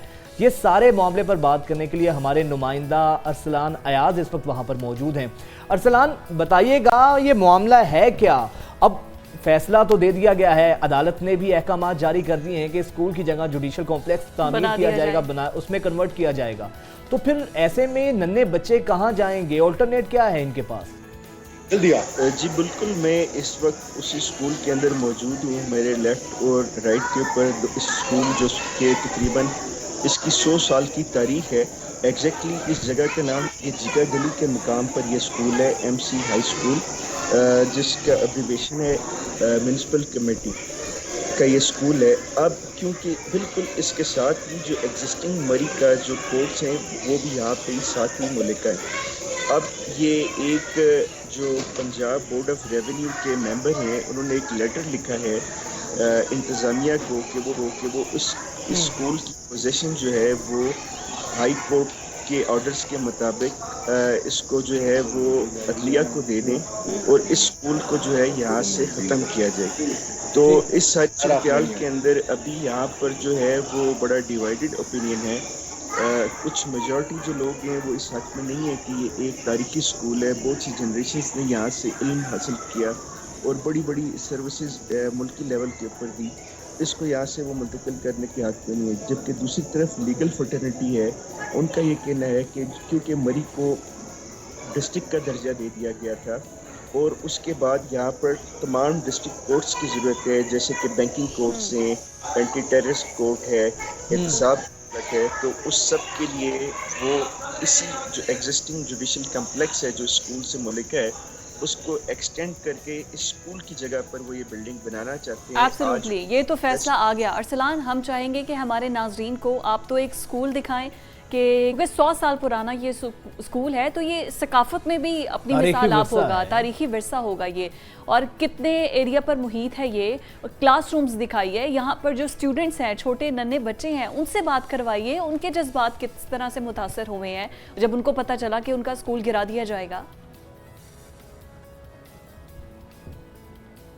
की बात भी करवाऊंगा और विजुअल्स में आप स्कूल को देख सकते हैं। ये तकरीबन जो डॉक्यूमेंटेड जो लैंड रिकॉर्ड के मुताबिक स्कूल की जो टोटल जगह है वो 2 कनाल 15 मीटर है, लेकिन ये बहुत ही खूबसूरत जगह है और तकरीबन जो फिजिकली एग्जिस्टिंग जगह है वो 10 कनाल के करीब है। तो यहाँ पर हमारे साथ एक नन्ही बच्ची भी मौजूद है, आप इसके तासुरात सुने। बेटा, आप क्या कहेंगे अपने स्कूल के बारे में? जी बोलो। जी, मैं ये कहना चाहूँगी कि ये स्कूल बहुत स्कूल है। मैं यहाँ से बचपन से लेकर अभी तक पढ़ रही हूँ, तो हम नहीं चाहते कि स्कूल जाए। हम लोग इतनी देर से यहाँ से पढ़ रहे हैं, हमारे बड़े भी यहाँ पर पढ़ चुके हैं और हम भी यहाँ पे तालीम मुकम्मल करके यहाँ से कुछ बनकर सीख कर जाते हैं। ये स्कूल इतना अच्छा है, हमारे घर के बिल्कुल करीब है ये स्कूल। हम लोग का ये बहुत ब्लेस्ड है, हम इससे अच्छा और कोई स्कूल नहीं है। यही हमारे लिए बहुत, और हमारी जज साहब और वज़ीर आला साहब हमारी तवक्को सुनिए, क्योंकि हम लोग यहाँ पर गरीब लोग, बच्चे वगैरह, इन सब को ये यहाँ पर यूनिफॉर्म वगैरह सब कुछ मिलता है। यहाँ पर सब कुछ यहाँ पर मिलता है बच्चों को, और यहाँ सारे बहुत अच्छे हैं। हम लोग बहुत अच्छी तालीम सीख रहे हैं। हम लोग चाहते हैं कि हम यहाँ से कुछ बनकर, कुछ सीख कर और कुछ करके यहाँ से निकलें बस। एब्सोल्युटली, जाहिर है ये छोटे बच्चे हैं, उनके घर के करीब ये स्कूल है और वो बच्चियों के लिए तो वैसे बड़ा मसला होता है। अरसलान, मैं चाहूँगी कि आप फ़ोन को, अब कैमरे को हाथ में लीजिए और इस वक्त जो क्लासरूम्स हैं और जो स्कूल की बिल्डिंग है वो ज़रा हमारे नाजरीन को ज़रा लाइव दिखाइए। जी, आपने देखा कि यहाँ पर मौजूद जो बच्चे हैं वो भी किसी भी तौर पर इस हक में नहीं है, और कुछ बच्चे तो आबदीदा भी हैं। वो किसी ये नहीं चाहते कि उनके स्कूल को मुंतकिल किया जाए, जबकि दूसरी तरफ हाई कोर्ट के सख्त अहकामात हैं और इंतज़ामिया ने भी ऑर्डर जारी कर रखे हैं। अहकाम जो हैं वो जारी कर रखे हैं और स्कूल जो है उसको अब मिसमार किया जाना है, लेकिन बच्चे जो हैं वो बड़े गमज़दा हैं। अच्छा सलान, लास्टली ये बता दीजिएगा कि ये अहकाम जारी कर दिए गए हैं, तो क्या इसके ऑल्टरनेट के तौर पे कोई दूसरी जगह दी गई है कि अगर ये खुदा ना खास्ता ये स्कूल जो है अकॉर्डिंग टू डिसीजन इसको बदल दिया जाता है, कन्वर्ट कर दिया जाता है जुडिशल कॉम्प्लेक्स में, तो फिर मुतबादिल क्या दिया गया है हुकूमत की जानिब से? जी, जो बोर्ड ऑफ रेवेन्यू का लेटर है उसके अंदर ये डायरेक्शंस भी मौजूद हैं कि जितनी जगह यहाँ से स्कूल की है उतनी जगह किसी मुतबादल करीब तरीन जगह के ऊपर स्कूल के लिए मुख्तस की जाए। और हाई कोर्ट ने यह भी अनाउंस किया है कि वो अपने बजट से एक नया स्कूल तामीर करके इसके अल्टरनेट स्कूल के तौर पर देंगे। ठीक है, बहुत शुक्रिया अरसलान अयाज, आप हमें इस बारे में, लेकिन ये एक अलमिया है कि स्कूल्स आप नहीं नए बना रहे, नए स्कूल्स ना बनाएं, लेकिन जो पहले से मौजूद हैं उनको तो अपने फैसलों की भेंट ना चढ़ाएं। विरसा है 100 साल पुराना हेरिटेज है ये, इसको तो मिसमार नहीं करना चाहिए। नाज़रीन, आपसे मुलाकात होगी कल कुछ नए इश्यूज़ के साथ। इजाज़त दीजिए, अल्लाह हाफ़िज़।